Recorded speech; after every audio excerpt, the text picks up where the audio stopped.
This is Halloween. This is Halloween. Halloween. Halloween.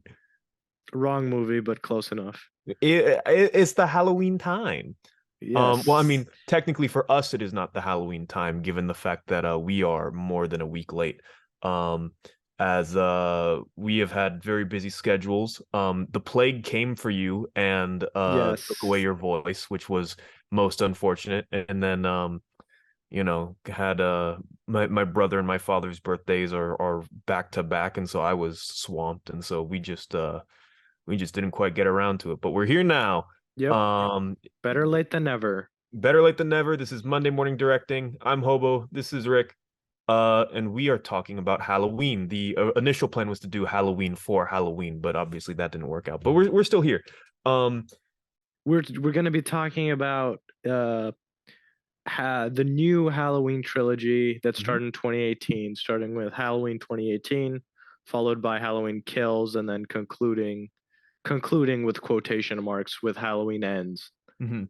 I don't know. I consider it like a separate series from everything else. So like if they end up putting out new Halloween movies, it's not going to be part of this same series. Yeah, It's a different I timeline. looked into it, right? And it seems after this movie, the rights will revert back to Malik Akkad, who is the producer. I see.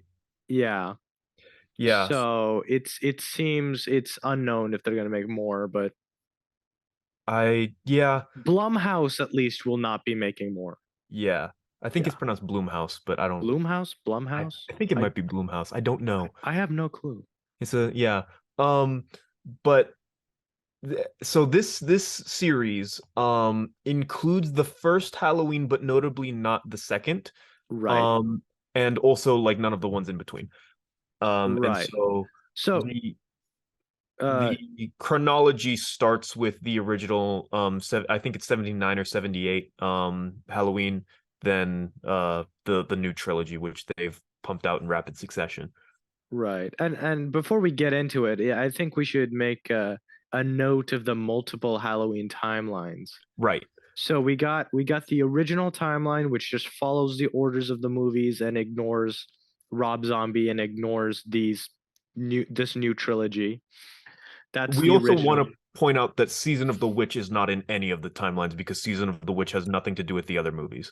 Well, I mean, is it like the same world? Like, No. I think So that's what they were going for like an anthology no, but direction, in right? in Halloween 3, there's a bunch of kids watching the first Halloween on the TV, so it's implied that the first two Halloween Oh, movies were you know what I mean? So yeah, yeah. um and so Season of the Witch isn't in any of the timelines. Season of the Witch, which Right, is Halloween 3 technically, which is a good movie, don't get me wrong. It's just not part of the rest of the Halloween series. It doesn't have Michael Myers in it or any of the other characters for that matter.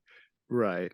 So following the original timeline, there's a second timeline, which is Halloween 1, Halloween 2, the originals, then followed by Halloween H2O, Right. which is actually a very underrated movie. H2O is I actually agree. pretty solid. And then we got our third, I guess it's kind of like its own thing. Is really kind of it's the Rob Zombie Halloween movies. I've Yeah. seen bits and pieces of it. It's definitely different. It's I don't know. I have a love-hate relationship with all of Rob Zombie's stuff. I think that he does a lot of things that are I mean, we're not going to obviously talk about it too much, but I think he does a lot of things that are interesting um while not necessarily being like spectacular. Like it's decent, and if you like slasher movies and if you like the Halloween franchise, you would probably enjoy it, but it's not something that I would recommend to most people. Yeah, And to be clear, the original timeline went 1, 2, 4, 5, 6. Um right. there was also the other movie that isn't um numbered, Halloween Resurrection. Isn't that Uh, seven? is that 7? Wait, I don't. is Resurrection the one where he's where it's like the kid who's like they're live streaming the house like it's a reality show? Yeah, and where he fights Busta Rhymes at the Oh end, which right, is yeah, yeah, hilarious. yeah. That's got to be the seventh one. I can I pull up the don't. order here. Yeah, it's either the seventh or the eighth. I Does it fit with the other movies in the timeline? I don't know. Or is it? I believe so, but Laurie or Jamie Lee Curtis is not in it. Yeah, yeah, yeah. Um, and so this most recent trilogy branches out into a new timeline. Um, Basically, creating like this massive time skip from the first Halloween up until 40 years later in 2018, 2019, I think. Something like that. And essentially they don't really explain what happens to Michael at the end of the first movie because Halloween 2 picks up right where Halloween 1 left off, and it's all in the same night, and it's, Right. it immediately picks back up where the first one left off. And so if you look at the movie standalone, right? Michael Myers, a big spoiler for the first Halloween movie in case you haven't seen it. Out of all of these, this is the only one that I say you should most definitely watch. The original Halloween is very good, very scary. It's one of the few slasher movies that I found upon my first watching to be like genuinely terrifying. Like the concept of it. Granted, when I saw it, I was a lot younger than when I had seen a lot of the other horror movies, um, Right. but Michael Myers as a character to me is much more horrifying and much less fun than other slasher characters like Freddy or Jason. Um, Right. which isn't to say that the others aren't scary. I'm just saying that like Michael Myers for me is like he's really terrifying in that first movie. Because he is not supernatural. He's not there's nothing special about him. He's just this There's no reasoning for what he does. no, he's That's the scary part. Like what Freddy Krueger, his reasoning is isn't he going after the children of like yeah, the parents who murdered him? yeah. I mean like he's the thing Something that like that. Michael Myers lacks that makes him so scary is that he lacks a backstory. He lacks explanation. He's just this Right. entity who is, granted, he's a normal person, right?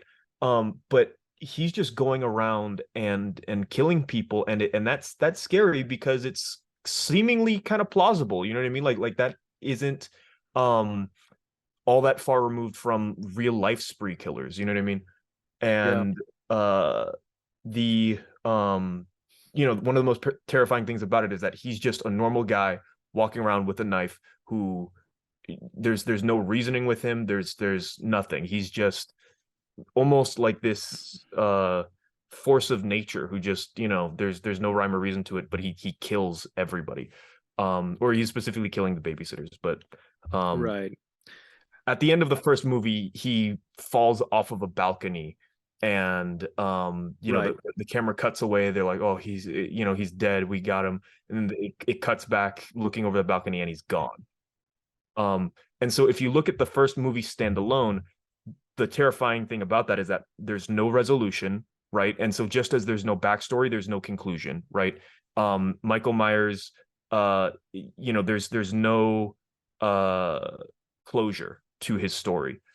And the idea being that Michael Myers is still out there and he can come to get you.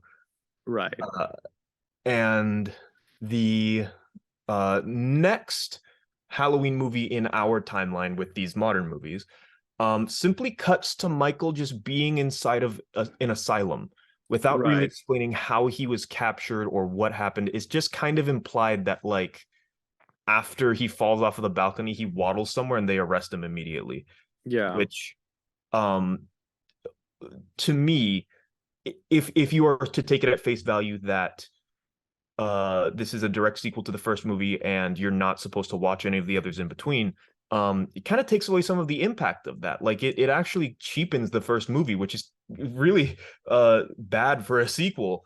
um I mean, honestly, Halloween Kills really cheapens it, but we'll get to that later. yeah. um and I will say one of the things that I do enjoy about the first movie is that we get to see the true crime podcasters, um Right. who by the way are like really not reflective of real true crime podcasters. Like I'm a big fan of a lot of true crime podcasts. In fact, To be quite honest, I feel ashamed calling what we do a podcast compared to them. Not due to production or anything, but just due to the sheer amount of knowledge and research that goes into that, as opposed to us, turning on a fucking microphone and talking about silly movies. They are not a podcast because they're straight up like harassing people. Yeah, they're Like, really, what was their plan? On some, they somehow get the Michael Myers mask, yeah. and they're just like, "Does this mean anything to you, killer who stabbed like 5 people 50 years ago?" Right? Yeah, and also like the doctor warned us not to get close to you because you could snap and murder us, but we don't care. Right. Um, and I don't know, it's very disrespectful to the victims as well. I mean, if you were to treat it as if this was realistic, right? It's like, you're being a real dick. And also the fact that they then try to harass Laurie Strode, which, they're literally like trying to get content out of a survivor of a spree killer or a serial killer. So in the movie they call him a serial killer, even though I think technically by definition he's a spree killer because there's no cooling off period. That's a very nerdy little true crime like clarification, but he's not really a serial killer in my opinion, but it doesn't matter. Right. Um, So that's how Michael has essentially been spending like the last 40 or so years. yeah, which makes him like really old. Like he's in his 70s, or He's actually got he's older. he's got I'm pretty sure the movie opens with a certain year so we can calculate his age, but he's got to be 60s, 70s. Yeah, he's which is for a massive towering figure who's supposed to be this, knife wielding maniac, kind of is like, man, he's that old and he's still able to walk around and like he has tremendous strength. Um which I think leads me to my first point where Michael Myers in these movies is increasingly supernatural. Um, I would say increasingly and then suddenly not. yes, If yes, no, it's very 100%. like whenever they need him to be supernatural, he's supernatural, which is just an excuse for like lazy writing, in my No, opinion. I agree. Yep. In the first or in Halloween 2018, that I go into it with a certain suspension of disbelief just because I'm like, okay, Michael Myers is back. Like, obviously, he can't just be like an old man, or else the movie becomes unfun to watch. So Mhm. I can like forgive his strength, I guess, in Halloween 2018, uh, for the most part. Mm. Yeah, it's for me the bigger thing is more his durability than his strength. You know what I mean? And Oh, right, yeah. compared to like his his age, it's like they really more so in Kills than any of the other movies, but in Kills in particular, they beat the shit out of him. Like he solos like a horde of people in that movie in a way that is like you would typify or would be typical of like John Wick. You know what I mean? It's like he's and in a way that isn't like dynamic, in a way that is just like you cannot kill me. In the same way that It's that it's like Jason uh Voorhees is. it's like remember the church scene in the first Kingsman movie? Yes. It was pretty much that. He's Except it's like, but it's like it's worse for me because uh at least in the first Halloween, Michael is just a normal dude, right? He doesn't have special training. He's not supernatural in any way. There's nothing about him that differentiates him from a normal person. That's kind of the part that makes it so scary, is that he could be anybody, right? Like um and so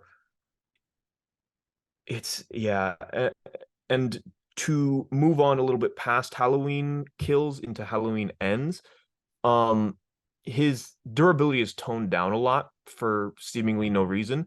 And then he also, actually we'll get into it a little bit later, but he also kind of gets some weird like hypnotism powers. At least that's what I got out of it. I know that you disagree, but we'll move on to that later. Yeah, yeah, we'll get to that later. um so if we're talking about the first of the new trilogy, right, Halloween from 2018, which, Right. by the way, brief tangent, why the fuck are you calling it Halloween again? Yeah. name it something else. Halloween Returns? I Add a don't know. subtitle of any kind. You know what I mean? Halloween's. Just like James No. Cameron did. Yeah, Halloween. No, do Halloween's. two weens like Fast and Furious. Like Two Hal, two Ween. yeah. Like anything is better than calling it Halloween again. I did see somebody I believe it was James Rolfe who said just call it fucking Michael Myers. Or like Michael Myers Halloween, something. You know what I mean? Like that's fine. Um don't get me wrong, it is almost as bad as naming it H2O. Which was the 20-year anniversary of Halloween. This is now the 40-year anniversary of Halloween. Hell, they could have called it H40 for that matter, now that I think about it. Yeah, they could have, but I guess that would have confused people because they It would have thought H20 was yeah, it H2O would was have, part but of it. Yeah. I don't know, just call it something other than Halloween again. It just confuses people more, and it's very difficult for us to talk about it when we have to specify 78 versus 2018. It's dumb. Right. Um Um, anyways, but mostly a good movie, I think. yeah, Laurie Strode is kind of a recluse now. Yep. She lives in is the town Hackensack? Is that the town? Hackensack. What the fuck is the name of the town? It's Haydenfield or hated. Haddonfield. What is Hackensack? Hackensack is like it's the little beanbag ball that people kick with their ankle. No, Hackensack is a town in. Oh, well, actually, Hackensack is the town in Child's Play. Is it? Yeah, it's a city in New Jersey. Oh, I'm thinking of a hacky sack. You're thinking of Hackensack. God. Anyways, right, you're right. Haydenfield or Haddonfield. Haddonfield, right? Haddonfield. Yeah. Haddonfield, Illinois. She's living in the woods. She's kind of estranged from her family, obviously. Um, She's deeply traumatized by, you Deeply know, traumatized by like watching all of her friends die and whatnot. yeah. And the movie really kickstarts when Michael is getting transferred to a different psychiatric hospital Yep. facility, something, Yep. and Prison. the bus ends up crashing, and Michael ends up escaping. Mhm. And this is kind of Michael's uh, how his spree begins. He immediately kills. Again, there is some weird comedy in this movie. It works, but Yeah. there is a grandpa and his grandson, and the grandson is just talking about like wanting to not miss his dance lessons.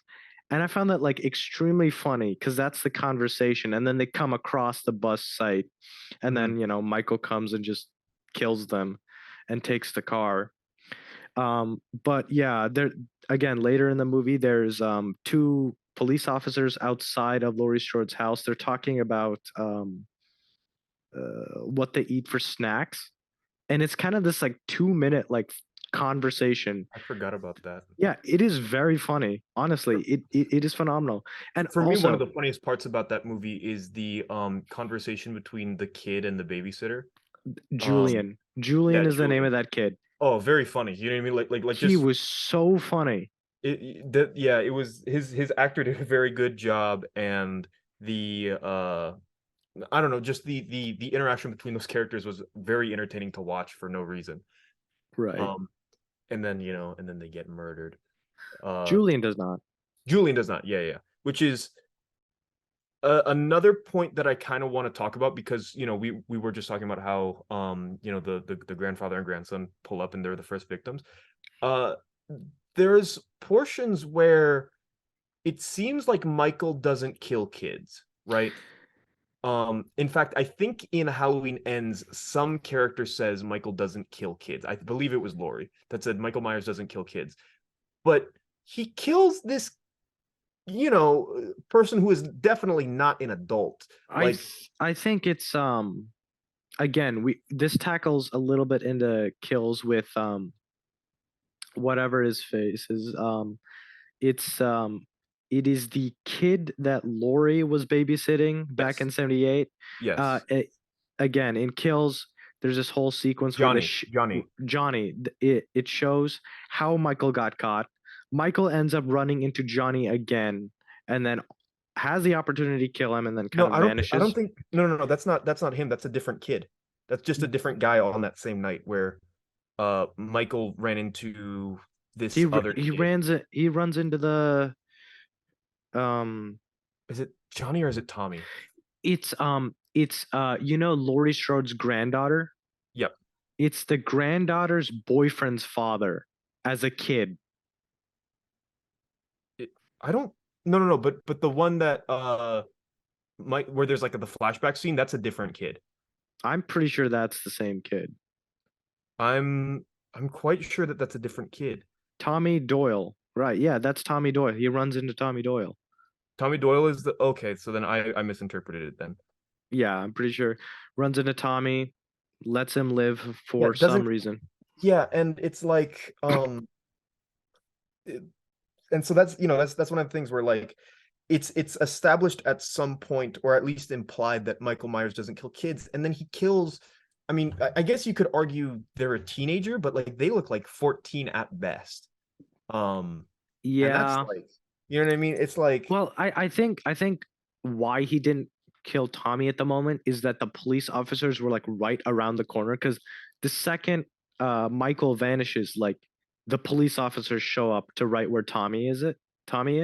hmm, So that could be like another reason. It's like, okay, I could kill this kid or I'm gonna get caught by these officers. yeah I So don't know I have something to say about it but we'll wait off for just a minute yeah, we're talking too much about kills. um The so first movie, uh, or the first movie again, 2018. yeah Um, I really like it I do because too at no point is Michael Myers actively chasing Laurie Strode, yep if you know what I mean. yep That's kind of the twist of the entire movie is that Laurie Strode is actually trapping Michael. yeah So um it kind of leads you to think there's like, oh, Michael's hunting Laurie again because he's got to do it. It's like, no, yep he's going off a spree and Laurie's purposefully getting in his way to lure him to this trap. Yeah. And And Lori isn't traumatized or like the reason why she's prepping isn't because she's paranoid. It's because she's been planning for this day for the past 40 years. Like she's spent her entire life training to kill Michael Myers, which is badass. Like that right. is it's really cool. Um and before we go in too deep towards the end, most of the movie is kind of it's very similar to the first one. Like Michael Myers just going around killing people, and um, The key difference is that the Loomis figure, I forget whatever the doctor's yeah, name is in this movie, Loomis, yeah. he is actually no Loomis is the original doctor played by Donald Pleasance. Oh, you're talking about the The new the guy. new yeah Yeah, the him he is just actually a bad guy. Just straight up like yes, stabs an officer like and is uh obsessed with Michael Myers. yeah, Like obsessed with Michael Myers and then gets his head crushed by Michael, which I thought was kind of funny. yeah, I mean it's kind of like he is again before we go too much into it Halloween 2018 sets up a lot of ideas that they then use in Halloween Ends. So like we were talking about this earlier how um Michael weirdly has like a couple Renfield figures. Renfield being if you're not aware, Renfield is Dracula's sort of like henchman who it's his familiar who is his servant or like is under his mind control and protects Dracula during the day while he's sleeping and helps him to kill people while not actually being involved in the killing himself. And this doctor is the first of those Renfield type figures because he also to me has a lot of resemblance to like classic universal horror monsters where in a lot of the Frankenstein movies the old school Frankenstein movies um there is like the mad doctor who has the opportunity to destroy Frankenstein's monster, but is like, but I want to see him at full power. I'm smarter than Frankenstein and all the other doctors that came before me. I can mold him into like a real person. So I'm going to instead revive him and shoot him with lightning so he becomes stronger and then he gets killed. And that's very similar to me, right? The weird I guess, way that the archetypes don't change too much, of like, the idea that he's still that mad scientist, but with Michael Myers instead of a monster. Um, and there is a point where I remember the first time I saw this movie, actually the first time I saw all of these movies, I was with you. And there's a point where the Mad Doctor puts on Michael's mask, and I'm like, is this the new fucking Michael Myers? Like, Yeah, I what was are they doing? when I Like, was no. when we watched this in theaters, I was literally nodding my head because there's no way they would do that in a million years. Yeah. It's, well, you say that, but then they do I that. say that, but then they do that in But then ends. they But do that 2 movies later. And yeah, so it's like, and so, again, it's like, it's that similar thing where like he's got a Renfield figure that slowly becomes obsessed with Michael Myers and then becomes the new Michael Myers, except in this one, that's, that was a hoax, and it's done immediately. Um, and so the ending of Halloween 2018 is phenomenal in my opinion. yep. Again, very, very massive spoiler. It's like a last like 25-minute sequence or something like that. It is phenomenal. Honestly, props to the actress that plays Laurie Strode's daughter. Mm-hmm. She plays it well because there's a scene where I think she has a gun and she's calling out to her mom's like, "Mom, I'm scared, please, I can't do this." And then Michael peeks over and she's like, "Gotcha," and then like just like blasts him. Yeah, Do you and remember that? I was like, wow, this is just phenomenal. like all three of Laurie Strode, her daughter and granddaughter, are chased into Laurie Strode's home, and we then find out that Laurie Strode has been specifically crafting her home as the perfect environment for hunting and killing Michael Myers, complete with like there's booby traps and doors that lock him in, and a basement like cellar underneath like the kitchen island, that's like essentially a bunker filled with weapons. Um, and there's like this massive fight scene basically where it's like this cat and mouse game between Laurie and Michael. And and then the daughter and the granddaughter, they are feigning being the helpless victims as Laurie once was, and then they're like, "Gotcha, bitch," and they blast him. And the big surprise twist at the very end of the movie is Michael finally gets into like the super secret bunker. He's in the bunker, and it turns out that the bunker wasn't meant to be a defensive fortification at all. It's a trap. And they close him inside of it. They set the house on fire, and it burns down and it kills him. And when I saw Right. that, I was like, damn. I really like the role reversal with Laurie and Michael in this Yep. one. There was a lot of shots that are identical to the ending of the first Halloween, but Yep. both of them are swapped in positions. Yep. And I thought this movie was so smart in doing that because it's like nope, Laurie's prepared, Yep. so she will win, she will kill him, and then that's it.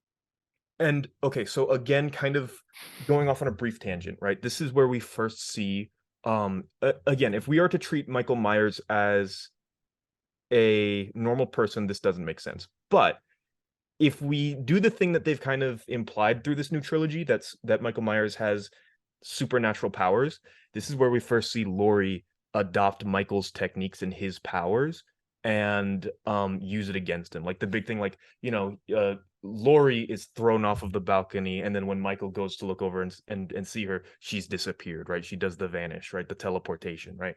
Um, and so we see this later on, especially in Ends, where Laurie has kind of learned Michael's like trademark abilities and is able to use them, and that's kind of cool to me. It's very Right. similar to like in like Dragon Ball Z, where you have these characters with their techniques that are learned by other characters, right? Like Vegeta seeing the power of the Kamehameha, he creates the final flash, and like and so it's very similar like to that to me.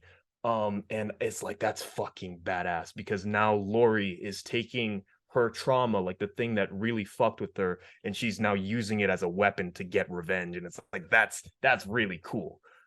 um and so I think standalone, if you were to watch the first Halloween and then Halloween 2018, That's just great pair of movies. It's a great pair of It's movies. kind of it's kind of like Alien and Aliens, Yep. where you kind of forget the rest of them.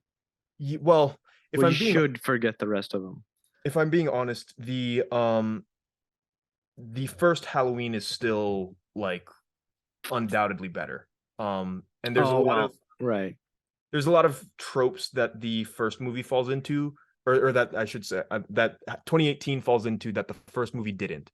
Um, because when the original Halloween was made, these slasher tropes were not a thing because it was one of the first slasher movies, right? It came before Friday the 13th and Nightmare on Elm Street, and only really came after like a couple others. Like there were a few other slasher movies before it, like Black Christmas and arguably Psycho and stuff like that. But Halloween kickstarted the slasher genre. Like it was really the first of its kind, and so um this new movie starts to kind of fall into some of the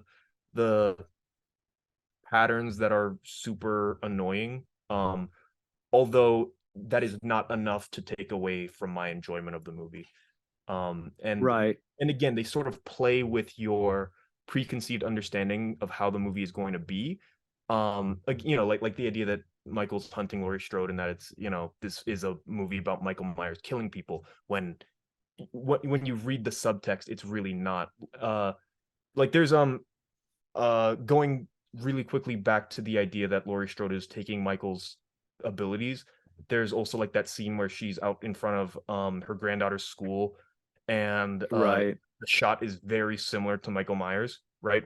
Where he's in with the clotheslines. Um, and so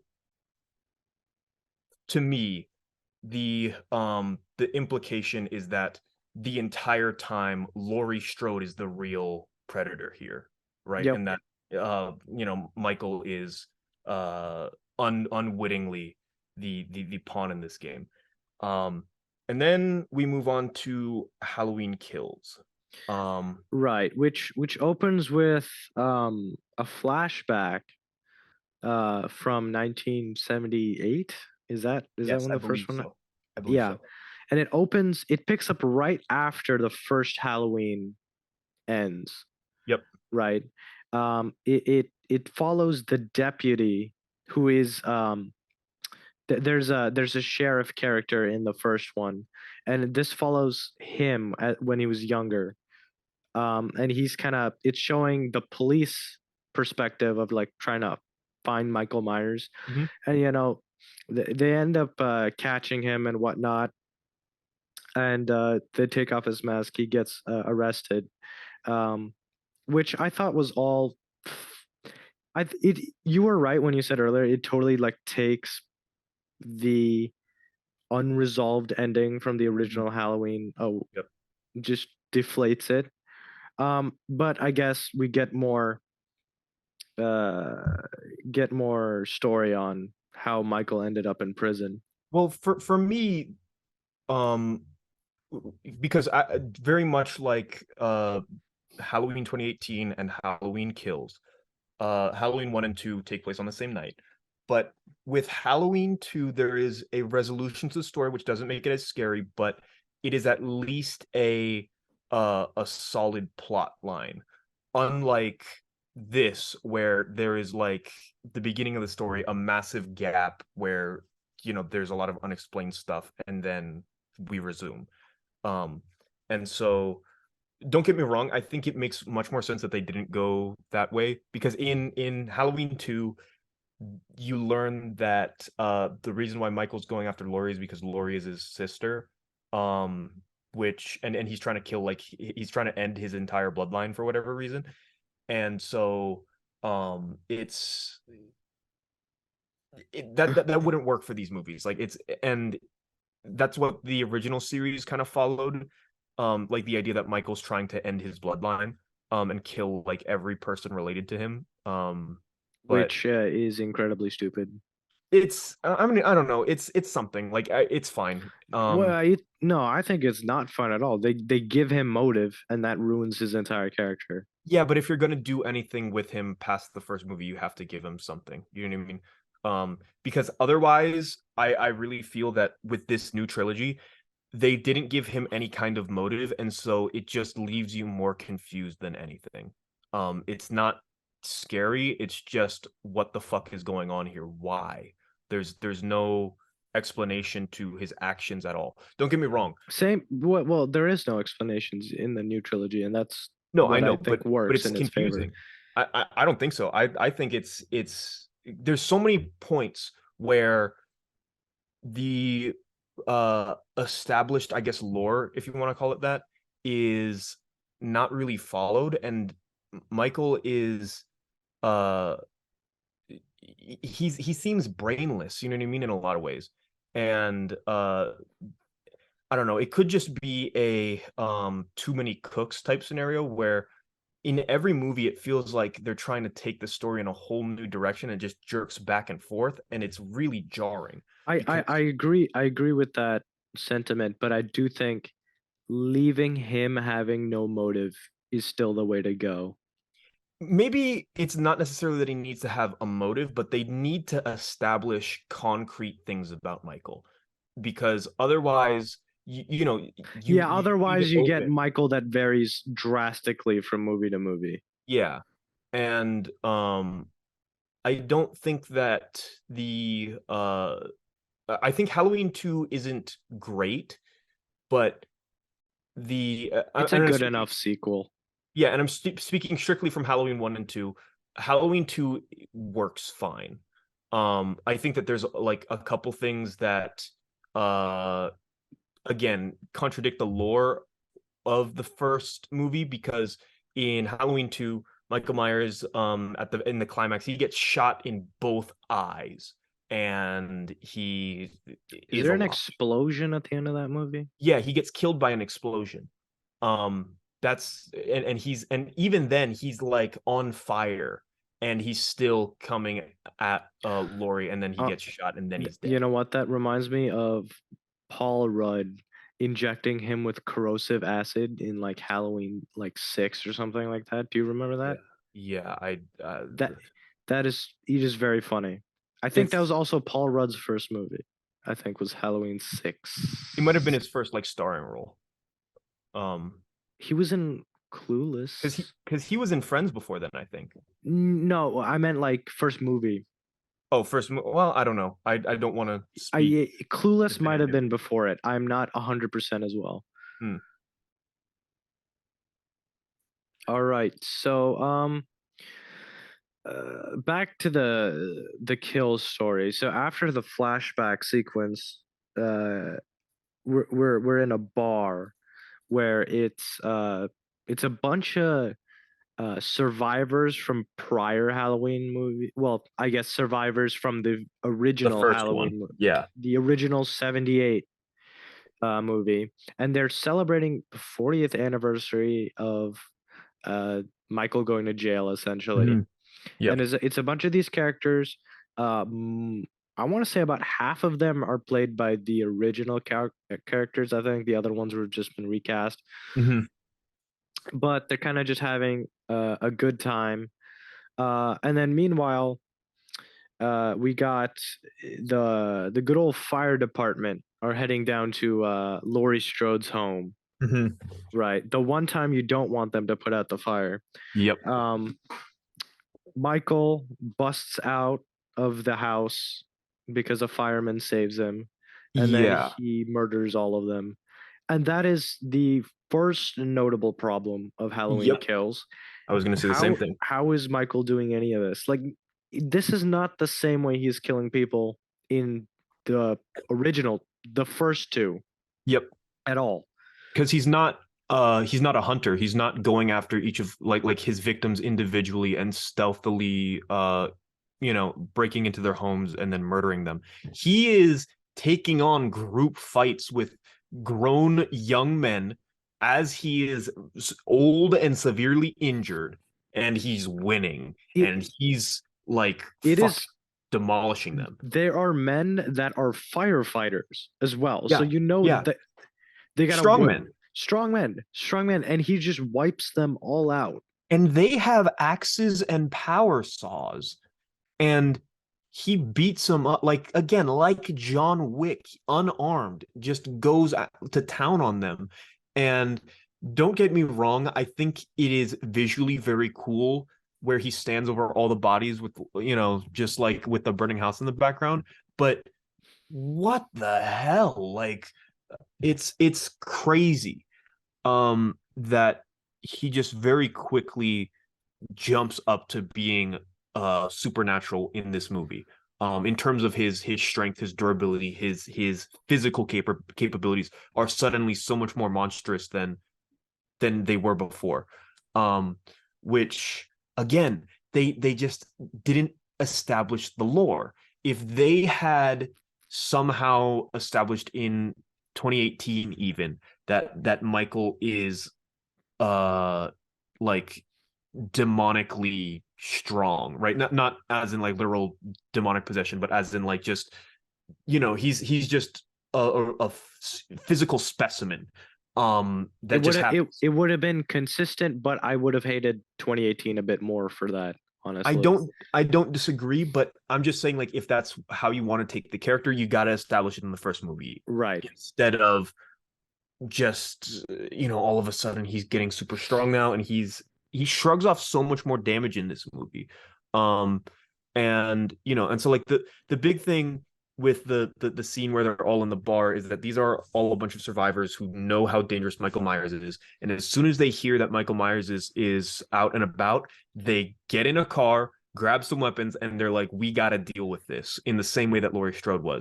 Although unlike Laurie Strode, they have not been preparing for the past 40 years because they thought they were good. I, Laurie b- was the only person who had the wisdom and the foresight to know that Michael was going to come back. Um, I believe the terms they used was "evil dies tonight," yeah, they which they were repeat that wrong. Evil did phrase. not die that night. It not only did Evil not die that night, but like they repeat it so many times. Anyways, all these guys, like you said, they get up in their pickup trucks. Now, the the way they go about doing it, right? Like ultimately, there's a serial killer on the loose. They want to like protect the town. I get what they're doing. I understand it. But because of the way Michael is written, and also I think it's just the way the story is, realistically, if there's like multiple mobs of people after him, Michael cannot live. So they Mm, have to make him go into God mode. mm, you're correct. Yeah, I think you're right. Although in I mean, pretty soon there's like a scene where they go to a playground where there's like some trick-or-treaters, and again I think Michael kills those Oh, trick-or-treaters. right, he does. Actually, I believe they're one of the OG characters from 78 runs into them. It's like, okay, Yep. guys, go home, and then you they gotta just you don't, gotta get out of here. and then they don't, and then they all end up dying or something like that. Yeah, which again, I thought they tried to establish that Michael doesn't kill children, and then he goes ahead and kills children. Well, okay, so I think they did, well, I don't know. I think in 2018, I remember specifically. Remember that sequence where the camera doesn't cut, Hmm. where it's Michael. He goes through like Going an from house to house. yeah, and it's just like one shot. Yep. Yeah, that sequence. He kills a mom, but then he hears the baby crying and he kind of like looks into the crib and just walks away. Yep. So in my mind, there is some age limit where he's like too young. Yeah, but it's obviously like inconsistent though with the way that they write it, because the I guess he'll kill 12-year-olds. I think I that's what it is. but then he spares Tommy and he spares Julian. He spares other No, no, kids. no, no. He doesn't spare Julian because Julian just gets the fuck out. You know No, what I'm but saying? he's not targeting Julian. He's not targeting kids. Like No, but he he doesn't target anyone. That's the point. You know what I'm saying? I guess, but he even in the original 78, he doesn't go after any of the kids like at all when he could. In fact, it would be easier for him to than chasing Laurie Strode through the fucking neighborhood, right? But it's like it's in my opinion, I think that it would be good to establish he doesn't go after kids, right? Just so that you have a sort of thing where the reason why I would establish it, right, is I would like to think that this would completely change the role of Tommy in this movie because I mean another spoiler, but later on in this movie, Tommy gets killed by Michael Myers, and Right. he does so basically knowing that Michael Myers is in the old Myers house. He goes in alone, trying to get Michael, No, but no, no, what he that's not knows. Tommy. That's not actually I realized that is not Tommy. Yeah, That so that okay, so then yeah, character it's not Tommy. it's Cameron's dad, which is who is I am looking it up. Oh, it's Lonnie. Lonnie. Lonnie. Lonnie is the kid, I think. That One of the yeah. kids. Yeah, and Lonnie got spared by Michael. And so for me, right, this is kind of stealing it from I forget which Godzilla movie. I want to say it was 84 Godzilla. Um where uh there's this character who survived Godzilla or like was saved by him and so he thinks that he has like this special connection to Godzilla, right? Um and so Oh, whenever you know when what? Not to cut your story short, but I think I think it's Tommy who runs into him as a kid, but Lonnie just dies by Michael. Well, they both die, but I think it's Tommy who runs into him as a kid. okay. We're But getting into details that don't then really matter. then at this point I would change it to Lonnie is the kid that runs into Michael. Um Sure. so Yeah, that probably works, honestly. so uh anywho in this Godzilla movie the guy thinks that he has a special connection with Godzilla so when everyone else runs he stays inside of his office building because he's like I know that Godzilla is my friend and I can calm him down and then Godzilla comes and he's like we meet again old friend and then Godzilla just blows him up with his atomic breath and kills him and I would probably put a very similar moment with Michael Myers where this guy mistakes Michael Myers not targeting kids for a shred of humanity, right? And so he thinks that Michael is redeemable and that he's still a person at the end of the day and that he can reason with him and he cannot. Mm-hmm. Um in you know just to sort of emphasize that Michael is not a normal person and that he is soulless, right? He's you know the whole thing with like the empty devil's eyes, which are you know such a big part of his character. Um, but what they kind of hint at in this movie that is a very big sub theme is the idea of mob mentality. Um, Right. They don't and really hint at it. yeah, true. Um, Evil dies tonight. yeah, and you know the dangers of mob mentality when you know Oh my God. Oh they my God. Don't that get me started on that. poor dude That poor dude who definitely looks like Michael Myers and that could do all the things Michael Myers has been doing. just yeah it's I don't know man it's like uh Some insane guy is just like looking for help in a yeah hospital. And then the yeah mob is like, it's got to be Michael Myers, yeah obviously. and they drive him to kill himself. Yeah, pretty um much. yeah like I mean they chase him with like axes and shit and you know pitchforks and torches the typical angry mob and then he's like at the top of the hospital and is like welp and he just jumps off and kills himself and it's like god damn. I will um say, with the introduction of mob mentality in this movie is really where I think Haddonfield as a town gains personality. I think Haddonfield mm, kind of like becomes a character at this no point. actually that's a very good way of putting it, yeah, I Yeah, agree.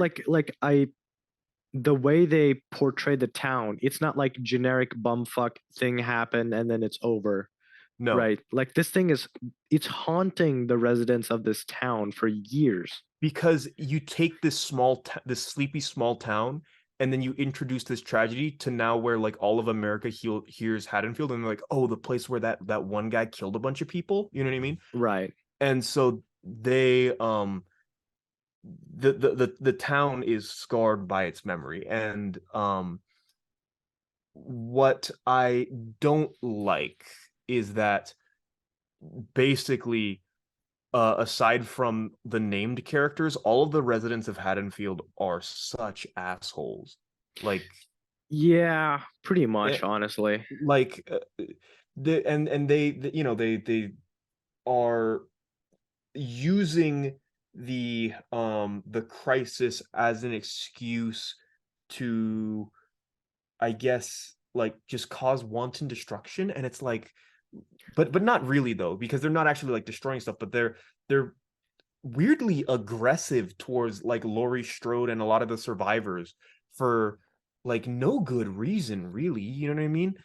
Um, like they're treated with such disdain, and for what? It's like, man, um, the this is a theme that continues into the next movie, but as of Halloween Kills, um, basically all that comes of it is that they kill this random guy, and then it's not really touched on anymore. After he kills himself, they all sort of snap out of it, and then nothing comes of it, and it's very weird to me. It's an interesting concept. I don't know if you have an idea of like how you would have done that, because that's like it's very conceptually interesting, but I don't think it fits in to this movie. The mob mentality. Yeah, I mean, I think, well, okay, so it's I think so you got like a bunch of escaped convicts, right? right. Why did they choose that one? You know, like at least trying I to don't know. choose something that's more Michael Myers-ish, I guess like a tall guy, Right. Yeah. you know, something like that. I do like the idea that there's like a bunch of people in like pickup trucks and they're just going out and they're trying to hunt Michael Myers. Yeah. I think I'd like to see Michael Myers adapt to the situation rather than this Mm. lazy writing of him brute forcing everything and just like No, still killing them. You know what I'm agreed. saying? And Like actually Michael. Oh yeah, continue. Yeah. going back to the scene with the playground, at first Michael actually uh is stealthy, and he separates the mob from one another and picks them off one by one. Right. Um, With Julian's parents actually. yes, The doctor costume. yes, yes. And like the the thing that they kind of, this is a super minor spoiler for Halloween Ends, but um at the end of Halloween Ends, there's like the large procession of people, which we will get into because that is fucking dumb. But Yep. there's a large procession of people, and like you see a lot of these former victims of Michael from the other movies. Um, I think it kind of might have been interesting for you to take Halloween Ends and instead set it in a timeline where all of the Halloween movies have happened, and you just have like all of the survivors from all of the movies all joining forces to try to hunt Michael. And like all of the people who managed to survive Michael Ye- are beginning I to get mean, picked off. yeah, but the only problem with that is if it follows the thing, Laurie Strode is dead True. Right, right, right. with Resurrections, because the intro to Resurrections, she falls off like an Right. insane asylum or something. Right. Yeah, yeah, yeah. So that doesn't like quite work, but I think, But you get see, what I'm saying. they kind of do this. Let's jump forward just a little bit with Halloween Ends. Yep. With the intros that, or after the intro, it's like, sure, Michael Myers is quote unquote gone, but the fear he has left in the town has not left whatsoever. Yep. They should have put a little bit more of that into Halloween Kills Agreed. because the quote unquote fear just resides from the survivors from 78. Because Yep. remember, they're explaining to people in the bar Well, about what happened, and they're like, oh, right, yeah. but you know, Tommy then whips up all of the townspeople into a frenzy, right? Like he is the guy who takes all of the townsfolk, and he's like, evil dies tonight, and they all are like chanting it in the hospital, and they're, and it's like, um, I don't know. I mean, Yeah, you know what I mean? It's like, actually, I guess now that I think about it, the original sheriff is in it in Halloween yes, Kills. yes, Who's Laurie Strode's best friend who gets murdered's father yeah, yeah, yeah. is there for a little bit. I forget if he was pro mob mentality or not. I don't remember. I Was he think part of the no, no, mob? no, no, no, no. He was not part of the mob. He was trying to enforce law and order with Lori. That's one of Mm. the things, is that like in this movie as well, Lori takes far more of a back seat. Lori, Um, Lori, and then the sheriff from 2018. They're Yeah. kind of just chilling in the hospital this Yeah, entire and movie. it's because Laurie is injured, right? But like, um, I don't know. I think it kind of would have been interesting for you to have Tommy and Laurie be on opposite sides because I mean honestly because like Laurie of all the people is the person who should be leading the hunt, right? Because she's the one who knows Michael best. She's been training for it. She has all of these plans in place, right? And so Right. on paper she should be the leader, but I think her approach to it probably could have been like, we need like a small organized group to funnel Michael, and we can't have all of these like people going out and just like going in as a mob because it's not it's gonna Michael's going to run away. We're going to kill a bunch of innocent people, and we're putting a lot of people's lives in danger when they shouldn't. Um, Right. and then Tommy's like, no, evil dies tonight. We all gotta uh work together and we're gonna we are you tried your plan, you failed, he's still alive, try my plan now, right? And I think they should have maybe focused a little bit more on that conflict because I mean because Lori was Tommy's babysitter and so she's the older more wizened figure who is like she's the one who knows what she's doing and the audience would know that but like Tommy is the person who is I guess more charismatic and whipping up the townspeople into a frenzy, even though he doesn't he's gonna get everyone killed. Um, and at the end of this movie, Michael goes back to the Myers home where his killing days began. Um, and This is after murdering the entire mob.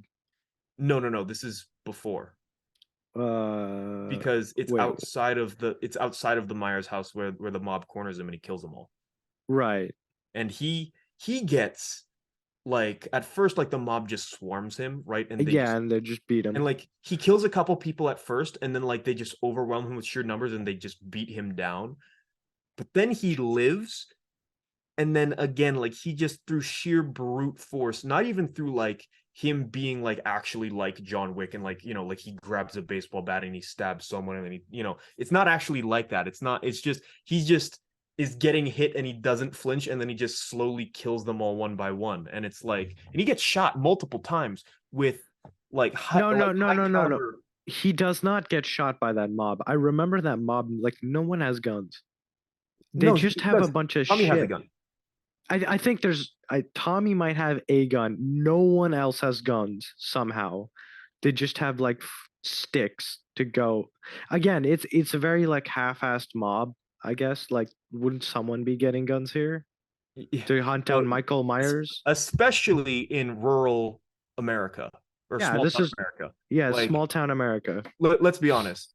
Like, so this is a massive tangent, but I went down like this whole Bonnie and Clyde rabbit hole like about a year ago, and there are like these anecdotes of because Bonnie and Clyde their entire crime careers were mostly in like Oklahoma and Texas, right?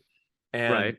so they would like pull up to these small towns in Texas, and because they were wanted, the entire town would form posses, and everyone and their mothers would grab their guns and chase them out of town, which is like one dangerous because mob mentality bad but also that's kind of fun like just the idea like the town gets to And use their guns on a bunch of criminals, you know what I mean? you And see, and then that plays right into Michael should they should have had Michael be like, oh, he has to be more careful now. yeah, Because in Halloween for sure. 2018, I guess because it was kind of an isolated incident in the original movie, Hmm. right? He can kind of walk around Halloween night and he can go by And he unnoticed. blends in Yeah, he blends because in. he's wearing a costume and that's that's another part that makes him scary is that he blends in to everyone else as he's doing murders.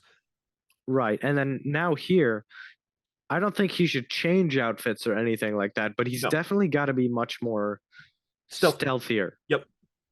Yeah, like he can, because especially at this point this is now like past midnight, this is in the early hours of the morning that they're hunting him, right? And so like all the trick-or-treaters have gone home. It's like he is now sticking out because they know that they're going to be after Michael Myers and Right.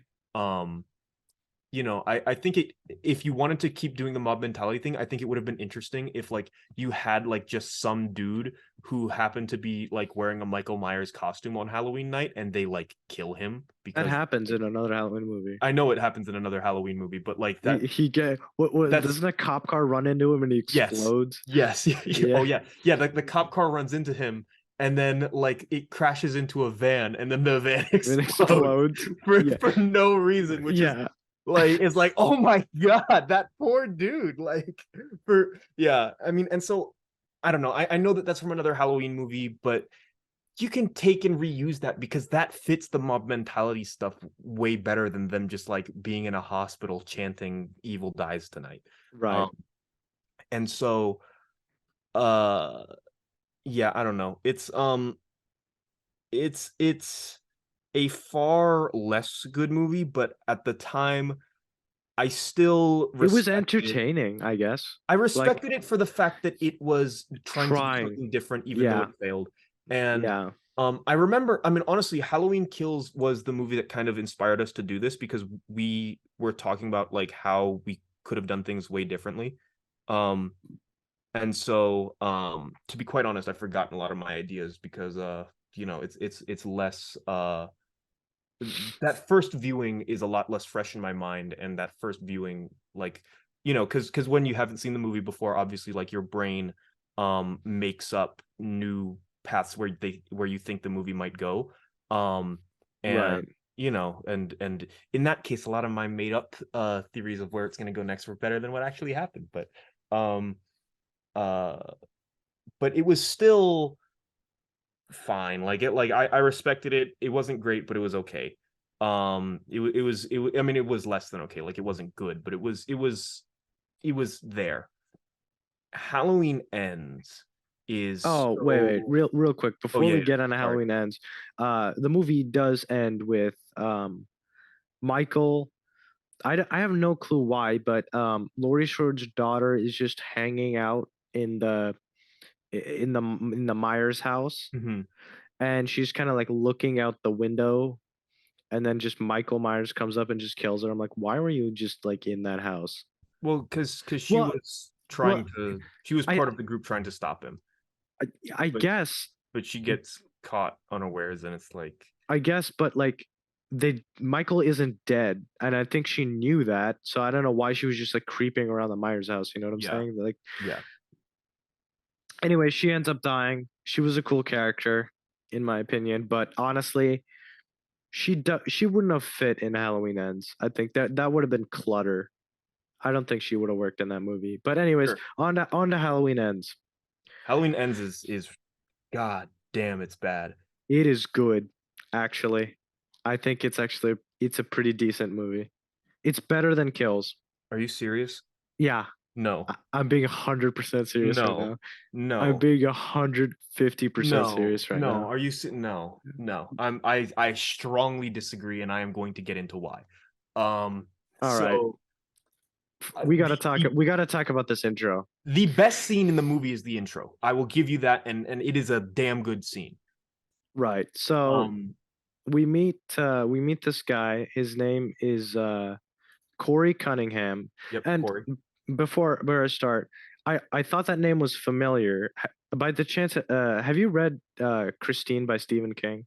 I have not. No, The main character of that book is Arnie Cunningham, which apparently it seems is just like a reference. Like Corey Cunningham as a character is just a reference to the main character of Christine, Arnie Cunningham.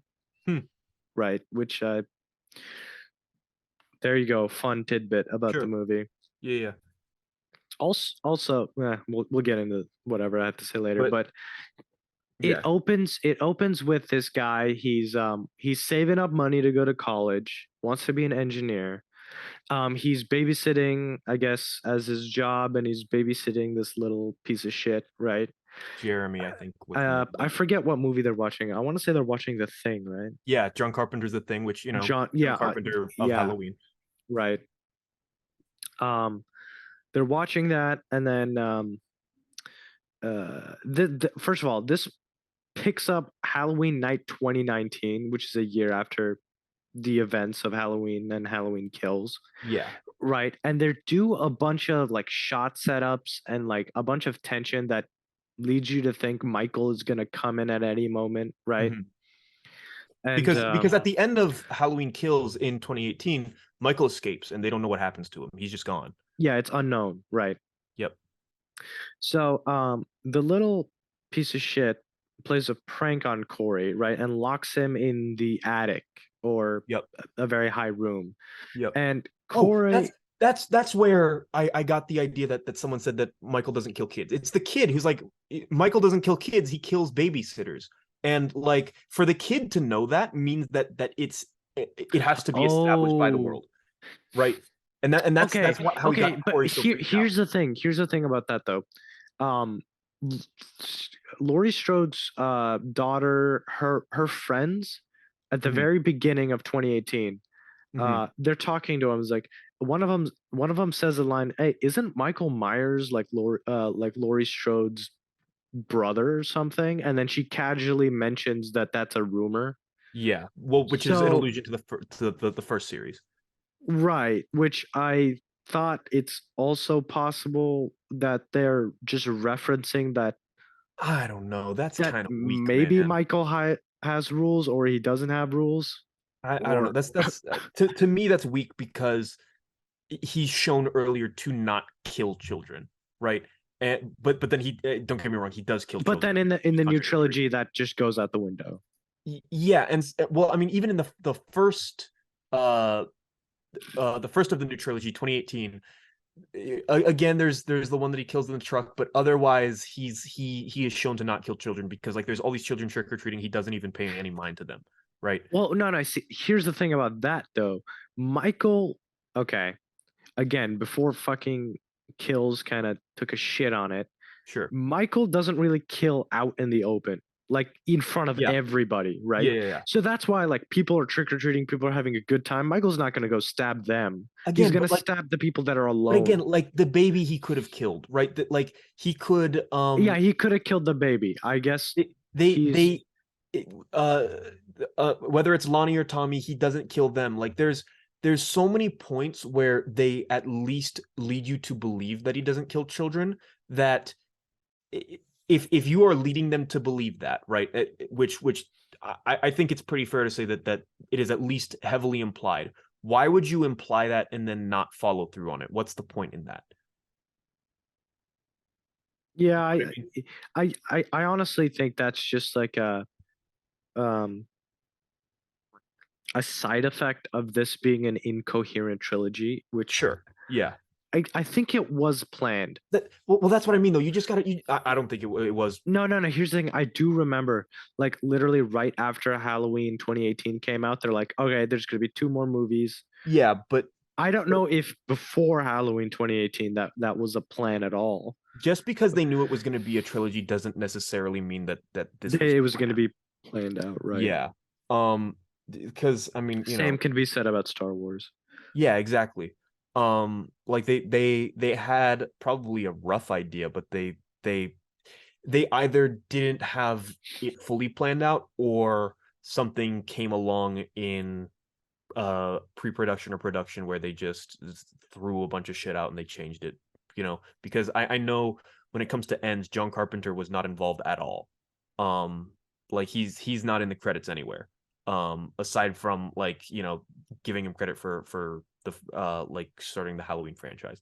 Um and so uh, anywho, my main point is you need to establish a Michael Myers lore in the same way that every other slasher villain has an established lore about their MO, about their abilities, about their motives, everything, right? I do. You know what? I honestly, I'm gonna have to disagree with that. Because At otherwise least for Michael Michael Myers. changes every movie. At least for Michael Myers. I think rule wise on what he can do, right? I guess we're talking about him turning on God mode and then turning off God mode. I Mhm. completely agree with that. Like he's got to like physically stay somewhat coherent from Yep. movie to movie. Yep. I think motive wise, where why did he spare this kid? V, why did he kill this kid? I think it's cooler. Like there's no maybe there's no reason. Well, but okay, but if there's no reason, right? they don't explain why he doesn't kill certain people in a way that makes it seem like there's no reason, right? It's not as if like he's there's nothing stopping him from killing them. He's choosing not to, right? And it's like it, it's not due to any form of like them trying to like imply that there's a reason and then there's just no reason. It's just never explained. There's nothing that there's nothing coherent. And what this kind of results in is in Halloween Ends as well. It's it's weird because it's like why now is Michael following the this normal person and helping him to kill people? You know what I mean? Like Yes, I will agree that that comes out of nowhere, mainly because um mainly because he's never done that, at least to like an adult, right? Okay, like I get what you're saying, like, completely, and I think it's just poor writing for the most part. there just has to be some sort of baseline rules that everyone agrees on so that we know what's going to happen or Which you on so that you can begin to play with it, you know what I mean, so that that way you get to explore what these rules mean when put in different scenarios. Honestly, I thought what they were doing with this new one is just Michael pretty much just kills everyone, right? Anyone you come across him in a one-on-one or two-to-one or whatever situation, he will just like try to kill you in that Yeah, situation, right? but he doesn't always do that though. That's the thing. Again, when it comes to like the baby, he doesn't. He could have. There's nothing stopping him. Like there's no reason for him not to, but he doesn't. And even in kills, they throw even that out the window because he just takes on mobs. And so it's like, that's what I mean. Where if I think you're correct that he should only go after like lone like one or two people, but Right. they need to establish that. That has to be Yeah. his MO. That's what I mean when I say like, his MO is that Yeah, it's like, yeah, like stepping aside from like ages of his victims, right? sure. He, his MO should be that he's going after isolated people, Yeah. right? And That should be established enough, but you either does establish that not he kills happen. kids or he doesn't kill kids. That's all you got to do. You know what I mean? Pick one or the other. Don't imply that he doesn't kill kids and then he kills kids. You know what I mean? Because then it's like, because if that part that he doesn't kill kids is a rumor, then everything about Michael could be nothing. You know what I mean? And it's just like, and it's But just this. honestly, like, doesn't that? I think that makes him somewhat interesting. That there's like so many rumors about Michael floating around. Like, It would be if it was just about that's how characters talk about him and not how his actions actually are. You know what I mean? There still needs to be like Michael does his thing in a way that like makes sense of a character, right? A character has to be able to do the same things. It has to have consistency. It's different if we're talking about like character dialogue. If there's so many things about like Michael's backstory and his motives, that's different. But when you actively see Michael doing things that he shouldn't do, or that like it is established early on that he doesn't do, and then he does do it, it's like but that doesn't work. honestly, the only thing that clashes with that is the baby. It's no, It's that's not not true. Tommy. It's not Tommy, and I'll this is why. I think the cops are right around the corner because the second Michael disappears, the cops find Tommy. But again, that doesn't I stop like him at I any like other point. Because because no, like no, because what especially because no, no, and I agree that kills just completely messes up everything, right? mhm, yeah. Um, but I'm saying in the traditional view, in my perfect view of Michael, that he only goes after lone people or very, very small groups of people, right? That generally he doesn't want to bring attention to himself, right? And I think obviously these officers, they're gonna have guns, they're gonna shoot him like in the head or something if they see him murdering this kid. So he gets out because my reasoning, and I think that's what kind of makes it a little bit more interesting because I don't actually know his reasoning, is that He just does not have time to kill the kid. See, I completely disagree with you for the one reason that he goes back for his mask. Because that implies to me that if Goes back you for his. yeah, he puts on the same outfit, right? Like he goes back for his original mask and he puts on the original mask. That to me implies that he is with most serial killers, if they're doing something like that, they are looking for notoriety. If Michael didn't want to get caught, he'd wear something completely different. And then no one would know that he's him. And there's no identifying feature. He wants to be known. He wants to be that boogeyman. Otherwise he would not have gone back and done the same outfit and try to pick up where he left off on. You know what I mean? You know what? I never thought about it like that. Yeah, I mean it's just and again, that is something that is, I guess, more typical of like real life serial killers, and that's kind of like my true crime nerd talking. But it's like when you talk about the methodology of serial killers, right? Whenever they leave calling cards and stuff like that, it's due to um this inflated sense of self that comes from being a sociopath or a psychopath. The definitions are hazy between the two, and they're basically interchangeable. Um, but if you are leaving clues, it's because you think that you are smarter than the police. You think that you're smarter than everyone else. You think that you're a demigod, and you are intentionally doing that to be feared. And that's what Michael's doing. But and anyways, we can at least agree then that uh that Michael's like lore has to be straightened out. Whether he's killing children or not, it's got to be straight. Yeah, it's got to be a little bit more uh consistent. Yeah. Anyways, back to Halloween Ends. Mhm. So the piece of shit locks Corey in the attic as a prank, Mhm. and Corey, I kind of gauged that he might be claustrophobic because he kind Sure. of was screaming. Like I kind of felt like he was very, very uncomfortable. He's like did not want to be in this position, Yep. obviously. So he starts like kicking down. He starts kicking the door, and she's like, he's like, he's just like, I'm gonna kill you, you little shit. And as the parents of the kids he's babysitting walk in, Mhm. he kicks open the door, and then the door ends up hitting the kid, and somehow that kid falls over the guardrail that's I think taller than him, and he Yeah. dies Yeah. on impact. Yeah. And if he falls like and snaps his neck. Yeah, just immediately dies. Yep. He's accused of killing him, but then he's cleared of manslaughter, but essentially becomes like a social pariah after Yep. that. Yep.